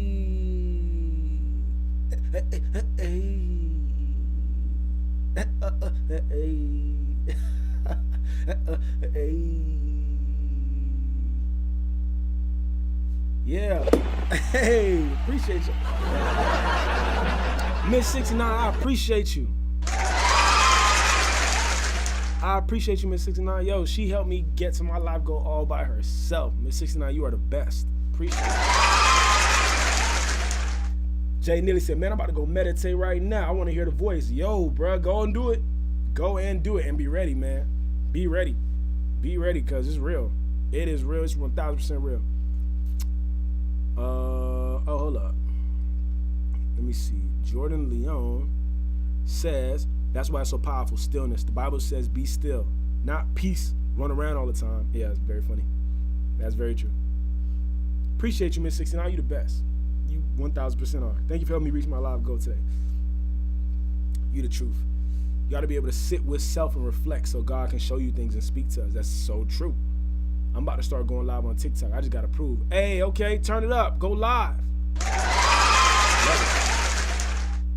That's the best cowboy hat sounds I ever heard. Appreciate it. Yeah, meditation. Meditation is so you can hear prayers to communicate with God. That's what I heard. Somebody told me that. It was like, yo, when you pray, that's you talking to God. And when you meditate, that's you listening back now. And so a lot of people don't do the second half of that. A lot of people just throw things at God and then just go on about their day. But it's like, yo, okay, but now when it's God's time to return to, it's like that's like going to the post office, sending a bunch of pieces of mail out, but then not having a mailbox at home for somebody to send you something back. You know what I'm saying? It's like you're not receiving nothing. You're not allowing yourself to hear an answer back for your prayer. But you'll hear it. You know what I'm saying? If you wait. I got friends that be like, man, I don't be hearing the voice of God. I'm like, you're not still enough. Oh, no, I am. No, you quiet. It's not taking a lot of effort to shut up. You shut up every night when you go to sleep, but you're not still enough. And your intention ain't there. Like, you bouncing around too much. You care about too much little stuff. You got to, like, really get deep with it and go up and let your heads go above the clouds. And once you get your thing above the clouds, bro, you be all right. But that was my first experience talking to God. You feel me? And it was weird. God was like, look at what I had to put you through for you to finally come and sit with me. And it shook me, man. It really shook me. I was like, I was scared. I was like, bro, what? I was like, but I pray all the time. I was like, yeah, this ain't prayer. This is something different. And I was like, okay, what and what? And then God just had this whole conversation. I can't even remember everything that was said, but I know that when I got up, I had this overwhelming peace over me. Like overwhelming peace over everything. And I knew everything was going to be okay. And I knew all I had to do was like just get in line. And I feel like, and I told my homegirl this the other day, there's a frequency that you could get into, right? You know how radio waves have frequencies? Like if I want to listen to, if I'm in Miami, I want to listen to 99 jams, I can just tune my radio to 99 jams and hear that signal come into my receiver. It's the same thing with like your mind. Your mind is a transmitter and receiver. All these spiritual books tell you that, and even the motivation books tell you that. I told my homegirl the other day, I'm like, bro, there's a frequency that you could get into. It's like the God frequency. And it's probably like the most powerful frequency you could get onto. But I'm like, there's a frequency that you could tap into if you get still enough and if you get intentional enough. And if you allow your body to like submit to what it is that it's telling you to do. Like if you like, I'm gonna be 1,000% obedient to whatever I'm hearing, even if I don't like it. God told me to do something on January 26th. And I didn't like it. God was like, this is what you're going to do for the rest of the year. And I'm like, I feel like what you just told me was meant for another person. Only because I don't want to do that. Yeah, I don't want to do that. I don't want to do that. that does not sound like a good thing at all. And then God was like, it don't matter. You're still going to do it anyway. And I'm like, okay. But damn. But then God told me something else. God was like, yeah, I know you don't want to sacrifice this thing, but if you do what I'm telling you to do, this is what you'll have by the end of the year. And God showed me what the return is, what the trade-off was. God is telling me to remove something from my life. And I'm like, I don't really feel like doing that. And then God was like, I know you don't want to, but here's the trade-off. If you do what I'm telling you to do, this is what you get. And normally, I won't even get that. I think because I've elevated my relationship with God to that point, God is now trusting me with being able to like give me the promise of the reward at the same time. But I had to earn that shit, because before God will tell me something and I just got to go on straight faith and be like, all right, cool, I'm going to go just because I go. And if I get destroyed in the process, so be it, because I'm going to be obedient because God looked out for me when I needed it the most. So I'm going to go and do it. And then I came to LA, and then I got blessed with a studio and all these opportunities, and life is cool. But I think now God is able to like trust me enough to be like, all right, now that I know that you're willing to put your money where your mouth is, I can tell you to do something, and I can tell you what you're going to get in return. And I believe that you're going to like hold true to what it is that we doing. And so God was like, you're gonna cut this part of your life out. And I'm like, Lord, don't feel like it. And God's like, I feel you, but this is what you get in return. within 365 days. And I'm like, wow, that's pretty good. That's pretty good. He's like, yeah, so what you gonna do? I'm like, I'm gonna do it. I just don't wanna do it. You feel me? And I know I'm not the first. I ain't gonna be the last. And I told my little sister, because my little sister, she's heavy in the word. So I'm like, hey sister, look, I had this talk with God. God told me to do something. I really don't want to do it, bro. I'm like, that must have been meant for the guy behind me. You know what I'm saying? That message must have been meant for the dude behind me.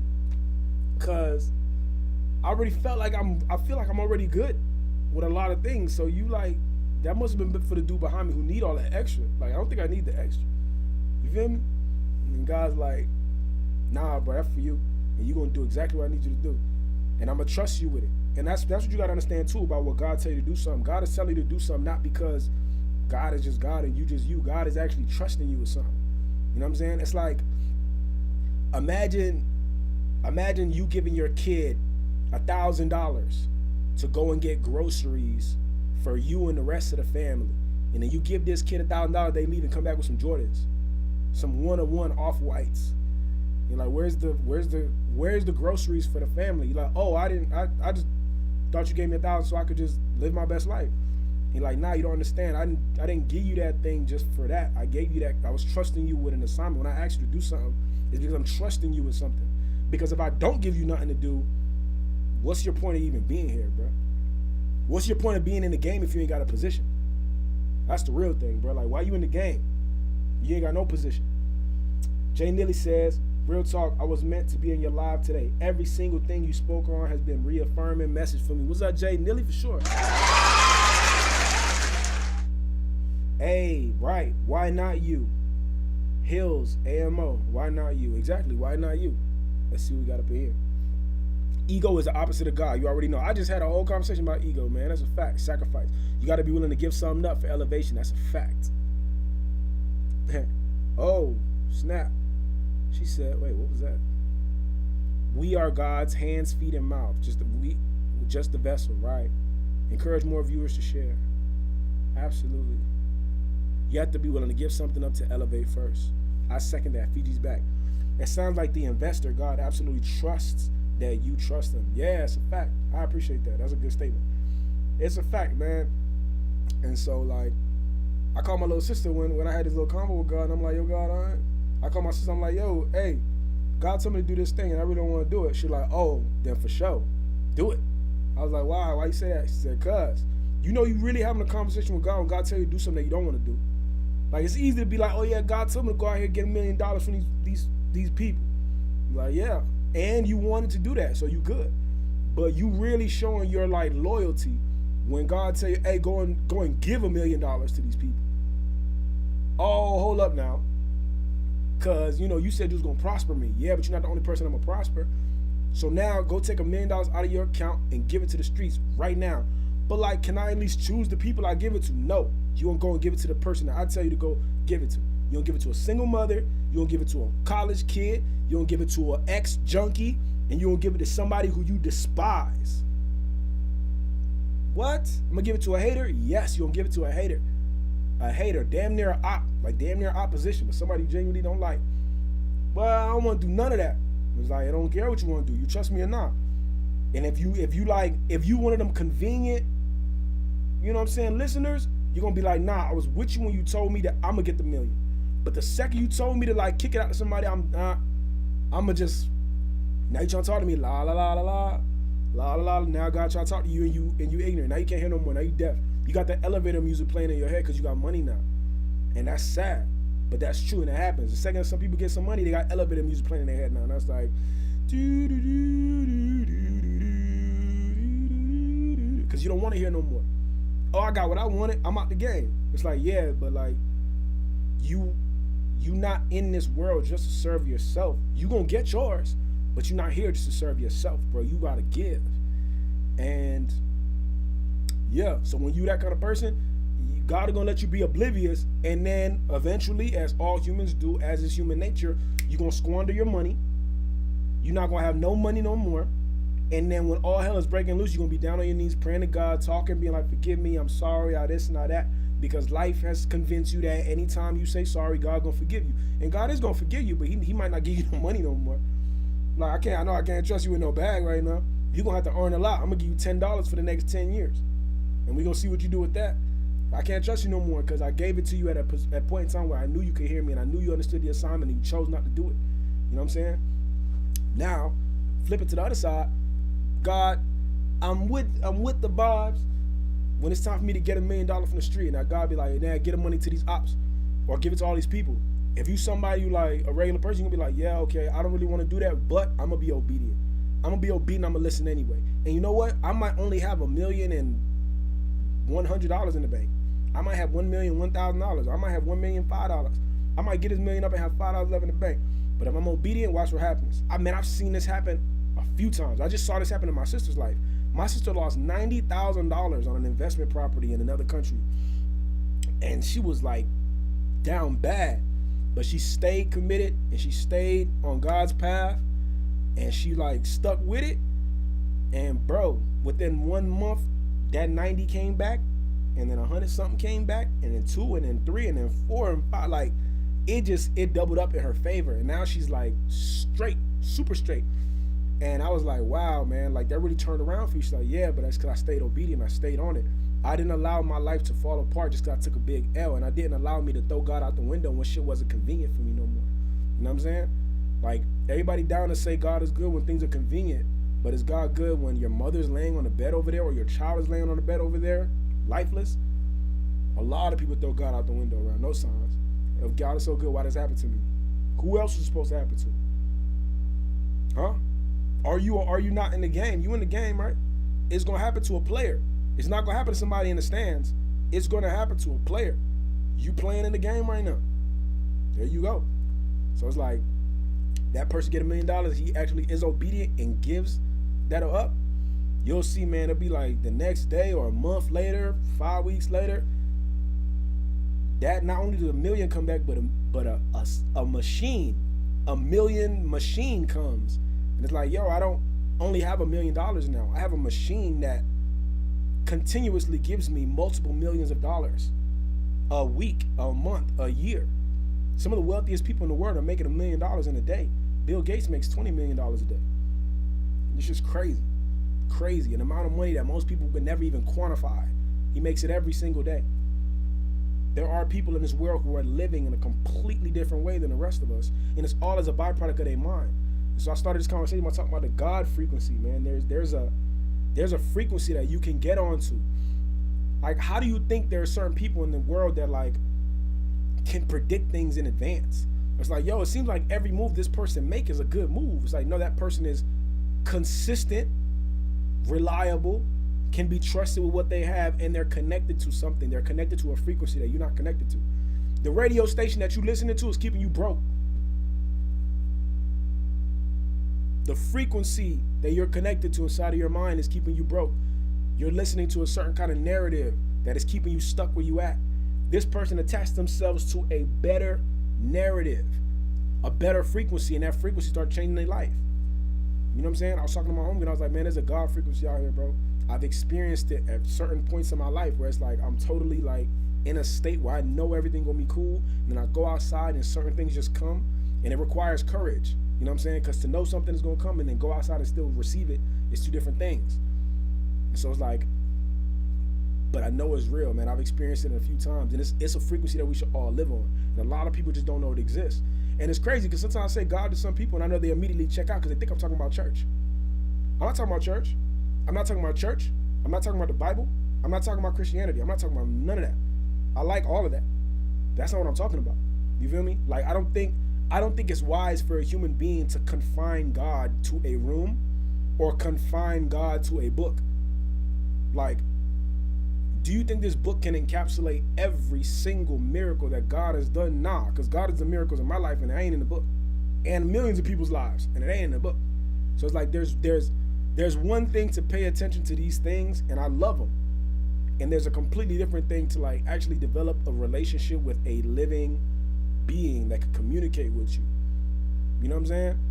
Like people will sit and try to convince you that this shit ain't real, but then have no explanation as to what a dream is. My father told me that. My father was like, yo, bro, at one point you're going to have to admit that there may not be a God out here. I was like, okay. He was trying to teach me a lesson. But what are dreams then?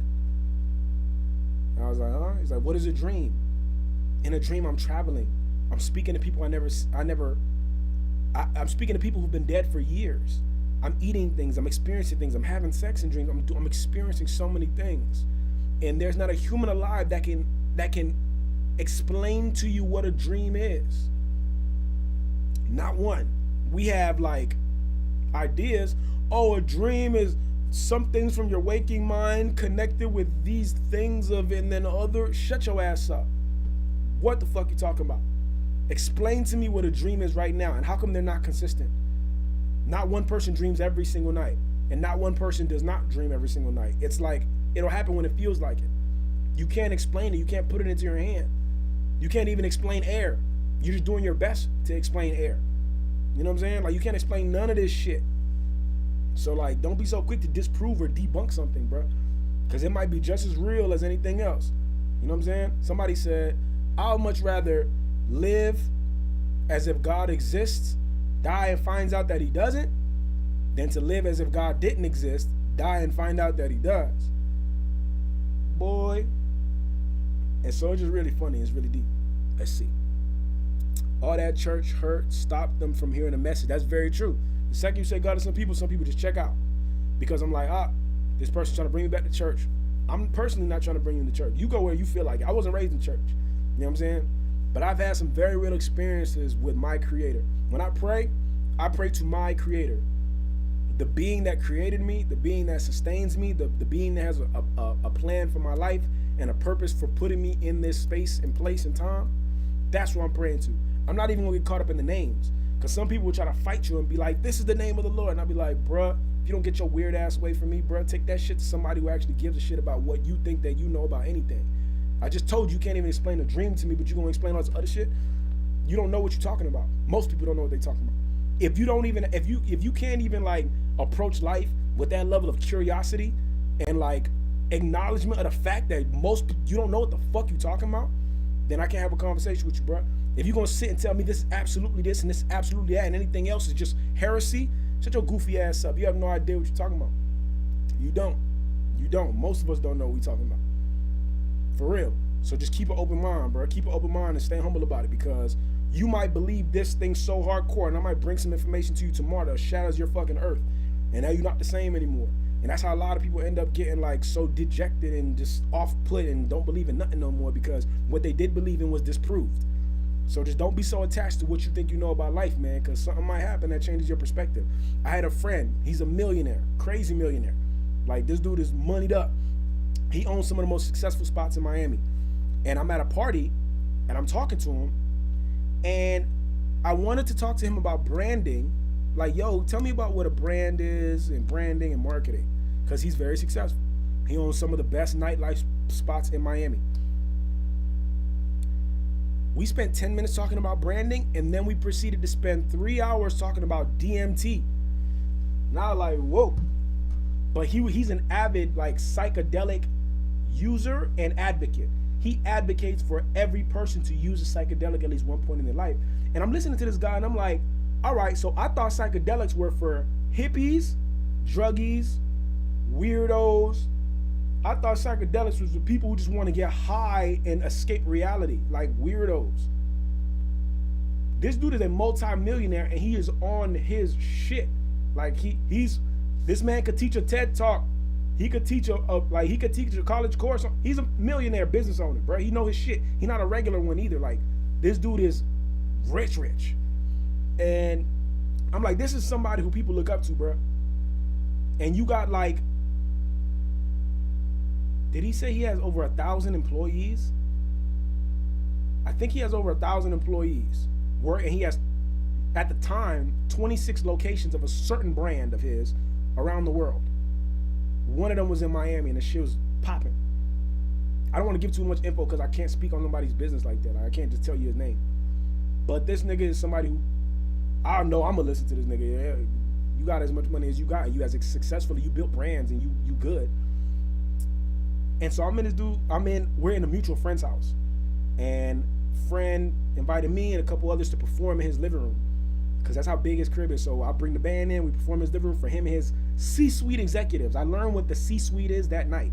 I didn't know what C-suite was. C-suite, when you're a C-suite executive, you're somebody who has a C in your title. You're a CEO, a CFO, a CMO. Like you're in the C-suite. Anyway, I'm talking to these people. I'm talking to the one guy, 10 minutes about branding, 3 hours about DMT. Shit's lit, and he's a heavy psychedelic advocate. And I was listening to him, and I'm like, man, I don't know why you're talking about psychedelics, but I'm like, this is so interesting because I really thought that psychedelics were for hippies and weirdos, not multimillionaire business owners who people look up to. And he was like, nah, you gotta understand, bro. Like it's depending on the psychedelic that you use and the intention that you use behind it, when you go on this journey that you're going to go on, it can be transformative for you. He said there are certain people who use DMT that say that 10-minute DMT experience was better than 10 years of therapy that they had gone through. They experienced more and got over more and understood more about themselves as an individual in that small window than they did in their entire 10 years of therapy with a professional therapist. And I was like, oh, this is so interesting. We're talking about DMT. And I had to ask him, I'm like, so what do you like? He said, I am an atheist. I was born in a house. He said, my father's a doctor, my mother's a scientist. We did not believe in God growing up in my household. God was something that we did not believe in. Like my mother, my father, and I, we don't believe in that, right? We're atheists. We don't believe in anything that we cannot see and quantify because we believe that it's like rationale for the poor in order to keep them poor, right? We're just not on that. And I was like, okay, cool. And he was like, however, me being an atheist, that's how it was my entire life. I've been an atheist until I did a psychedelic for the first time. Until I did DMT and mushroom for the first time. I was like, okay, why? He said, there's a statement that people who do psychedelics say. He says, psychedelics will turn non-believers into believers and turn believers into non-believers. Both. I was like, I get the first one. I could see how to turn a non-believer to a believer because you about to go on a trip and experience things that don't exist in this physical plane but are very real. I get that. But how does it turn a believer into a non-believer? He said, because you have people who identify themselves with their religious beliefs.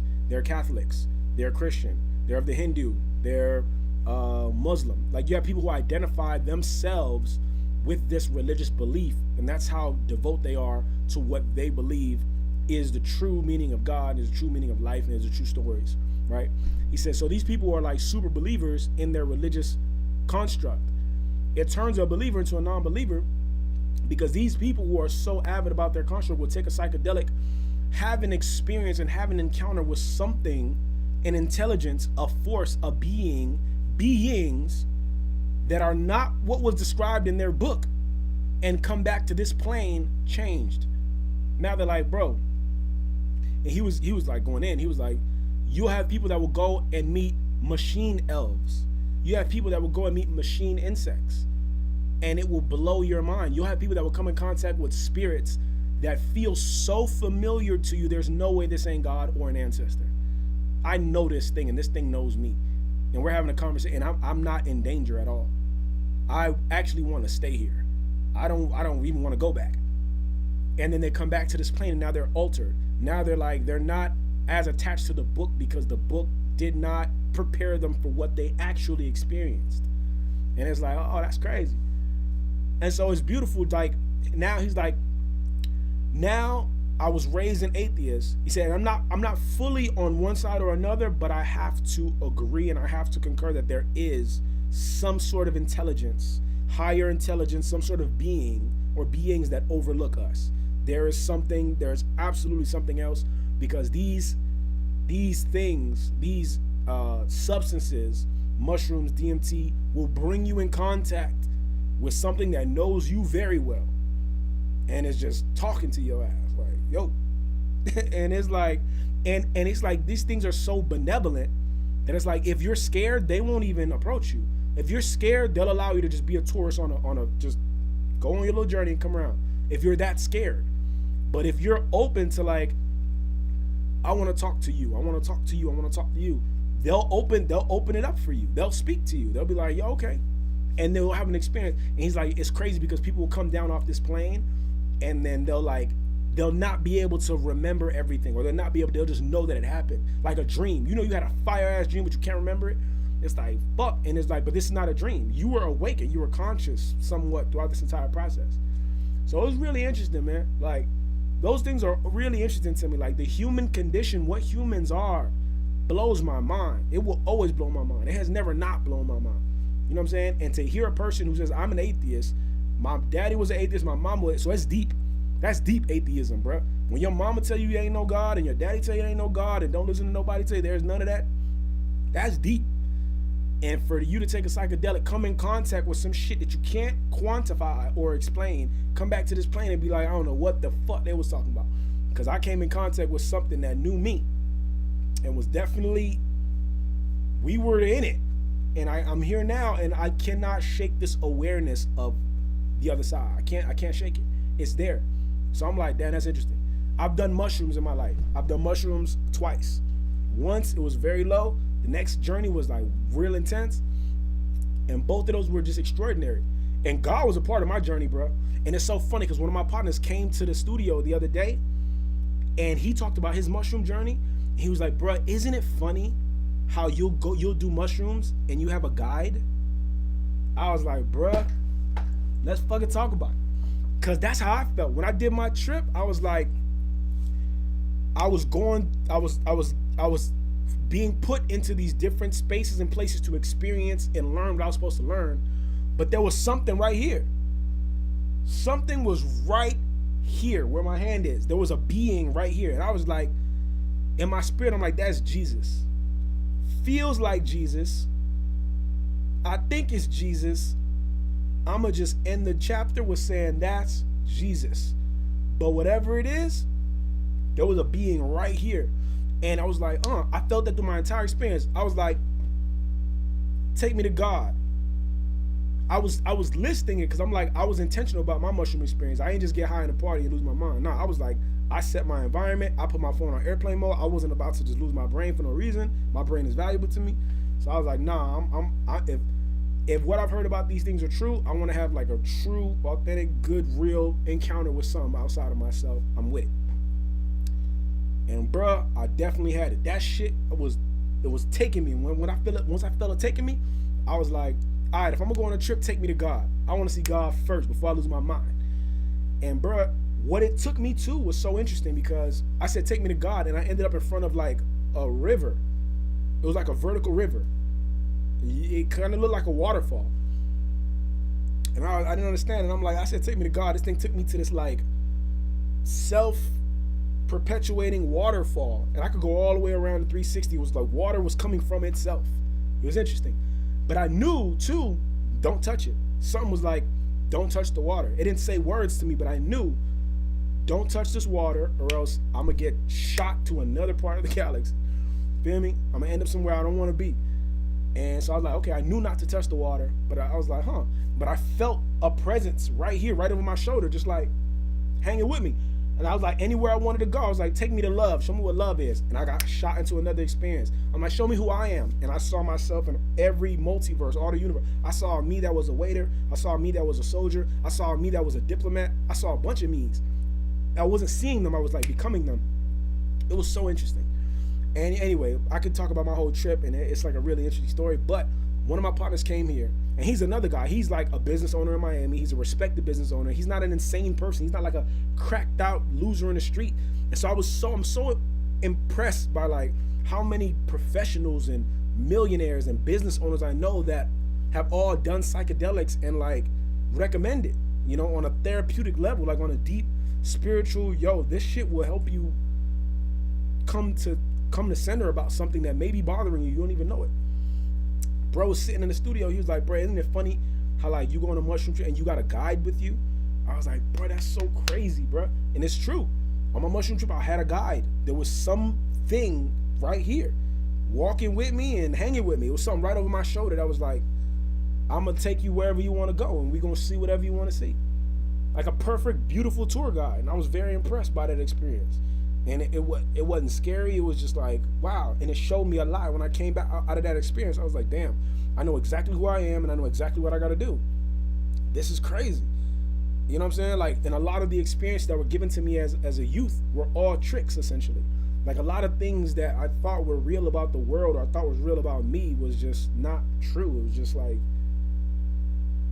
bullshit. So I don't know, but I'm a big advocate of like human beings taking the limit of human potential to its limit. Don't be scared about this shit, and don't walk around here like you know everything, bro, because something might radically change your perspective tomorrow. You don't have all the data. Most of us don't. If you're doing any kind of like good living, you should be learning something new every day. In which case, what you knew yesterday is only a fraction of what you know today. It's only a fraction of what you're gonna learn tomorrow. Stay on that hamster wheel, bro, and keep learning. Called the living word, right? I love it. All right, let me see. So when people make it about going to a specific building with a specific style, I tune out. Exactly. I would say I don't know anything, neither do you. That's a fact. I'm afraid to try it. I want to though. Fiji's back. Hey, I recommend it. I recommend it. Do it safely and do it intentionally. Like, be intentional about how you do it, where you do it, whether you're gonna do it alone, whether you're gonna do it with a friend. But I would recommend it because my experience was amazing, and I can't act like it wasn't amazing. It really was. You know what I'm saying? So that's just really where it's at with it. But man, life, bro. Life is interesting, man. And we could customize this life to do whatever we want it to do. You just gotta ask yourself, like, who are you? What do you want to do? What do you want to have? Who do you want to be? You know? And it's incredible, man. Like, this life is incredible. So I say, man, let's just keep it up. Let's keep pushing forward. Learn something new. Do something new. Challenge yourself. Push yourself past your limits and be open. Be open to making the necessary changes. Challenge your ego. If something tells you that you're too good to do something, don't listen to it. Get on your hands and knees and do whatever you got to do, right?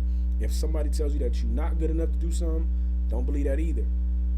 Stand up straight, walk into that room like you own it, and say, this is what I am, and this is what I do, and this is what I want. You know? And life will change for you, man. Life will change for you.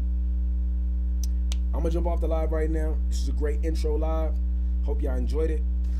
I'm going to figure out the right times to go live, or the best times, or whatever the case may be. I'll probably end up doing it in the afternoon or the evening times, probably like 3 or 4 p.m. Pacific time. Maybe I'll do like 4. I'll probably do 4 p.m. this time, which is going to be 7 p.m. Eastern time. And that shit might work. I'll see how that works for the next week. But yeah, I hope y'all enjoyed the live. Appreciate y'all for being up in here. And yeah, man. Yo, my new single's dropping on the 28th. It's a great song called Remember Me. Y'all gonna love that one. If you're in the LA area, come to my live show. I got a live show happening next Thursday, the 27th. Pull up. It's gonna be amazing. Or if you're not in the area and want to support the kid anyway and buy a ticket, do that. The link is in my bio. Hit that. And also, I'm almost done with my Infinite Optimism course, yo. I've been talking about this course for a while. We did pre-sales last year, but it's almost done now, and I'm really excited about it because I just had the idea, but I didn't actually have the live built. I didn't have the course built out. I'm actually building the course out right now, so I'm really excited about it. Y'all should be super excited about it. The link for that is still in my bio if you want to get the course. I'm uploading new videos to it every day, and it's really exciting. The Infinite Optimism course is pretty much like, if you just want, you know, the recipe of how I've been able to manifest my life, the beautiful life that I live, then it's all in the Infinite Optimism course. Or even if you just like want something that'll change your mind or like change your perspective on how you can like, you know, go about the life that you currently live, get my Infinite Optimism course. I feel like every time I've ever been down in my life and I didn't know which way to turn or what to do or how to like make things better, there was always this 5-part recipe that I knew I could do. If I could do these 5 things, then everything will change for me. You know what I'm saying? And I got it in my Infinite Optimism course. You know what I'm saying? Like 1, 2, 3, 4, 5. I did these 5 things in a row, and everything changed. You know, energy changed, new money came in, my mindset felt better, my confidence came back. Everything changed for me. You know what I'm saying? And if you've never done these 5 things in this order, it'll be new for you. Or if you're somebody who already does some of these things, maybe the order and the type, you know, of like way that I just dial it down in the course will help you. So yeah, hit the link in my bio. get you early access to my Infinite Optimism course. I'm uploading new videos to it every day. And buy my book. If you haven't bought my book, Materialize, My Top 10 Manifestations, it's in the link in my bio too. You get the hard copy right now. It's $30 plus $5 shipping and handling, or taxes, or whatever it is, but it's $30 for the book and then an extra $5 to cover the taxes and the shipping and handling.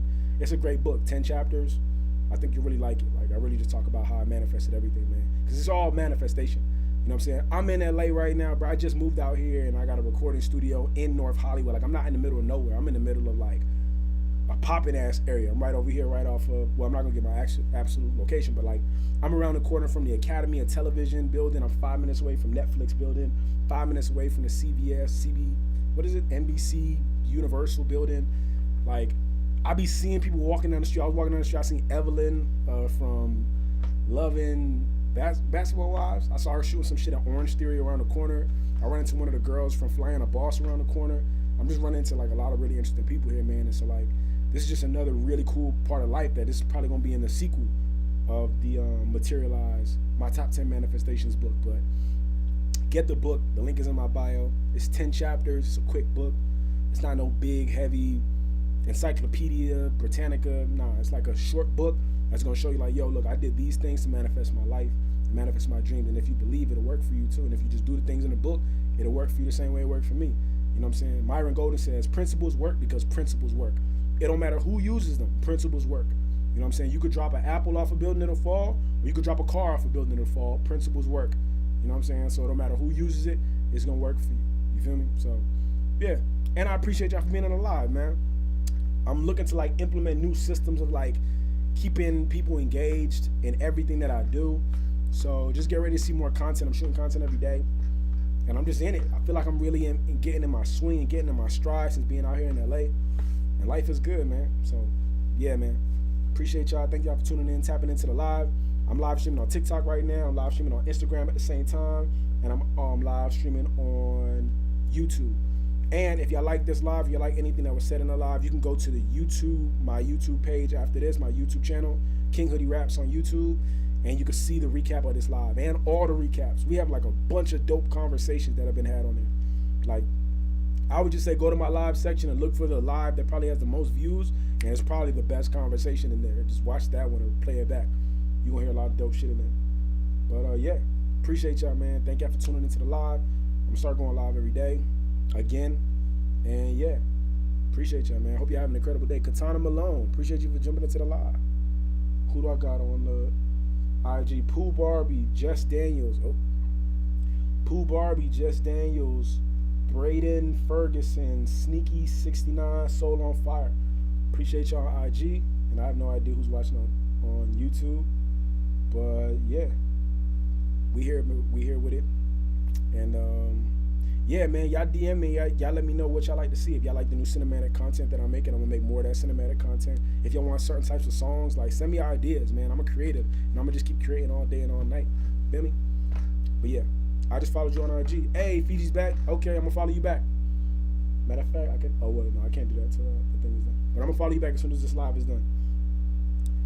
Of course, proud of you. I be moving, but try to catch you when I can. I appreciate you, Katana. You the best. Straight up. So I am done with this live. I'm gonna see y'all later. Y'all make sure to follow, like, subscribe, tap in with the kid, and yeah, that's pretty much it. Hit the link in my bio and just see what's in there. All right, peace. See y'all later. Have a good day. Moving, but try to catch you when I can. I appreciate you, Katana. You the best. Straight up. So I am done with this live. I'm gonna see y'all later. Y'all make sure to follow, like, subscribe, tap in with the kid, and yeah, that's pretty much it. Hit the link in my see what's in there. All right, see y'all later. Have a good day. Moving, but try to catch you when I can. I appreciate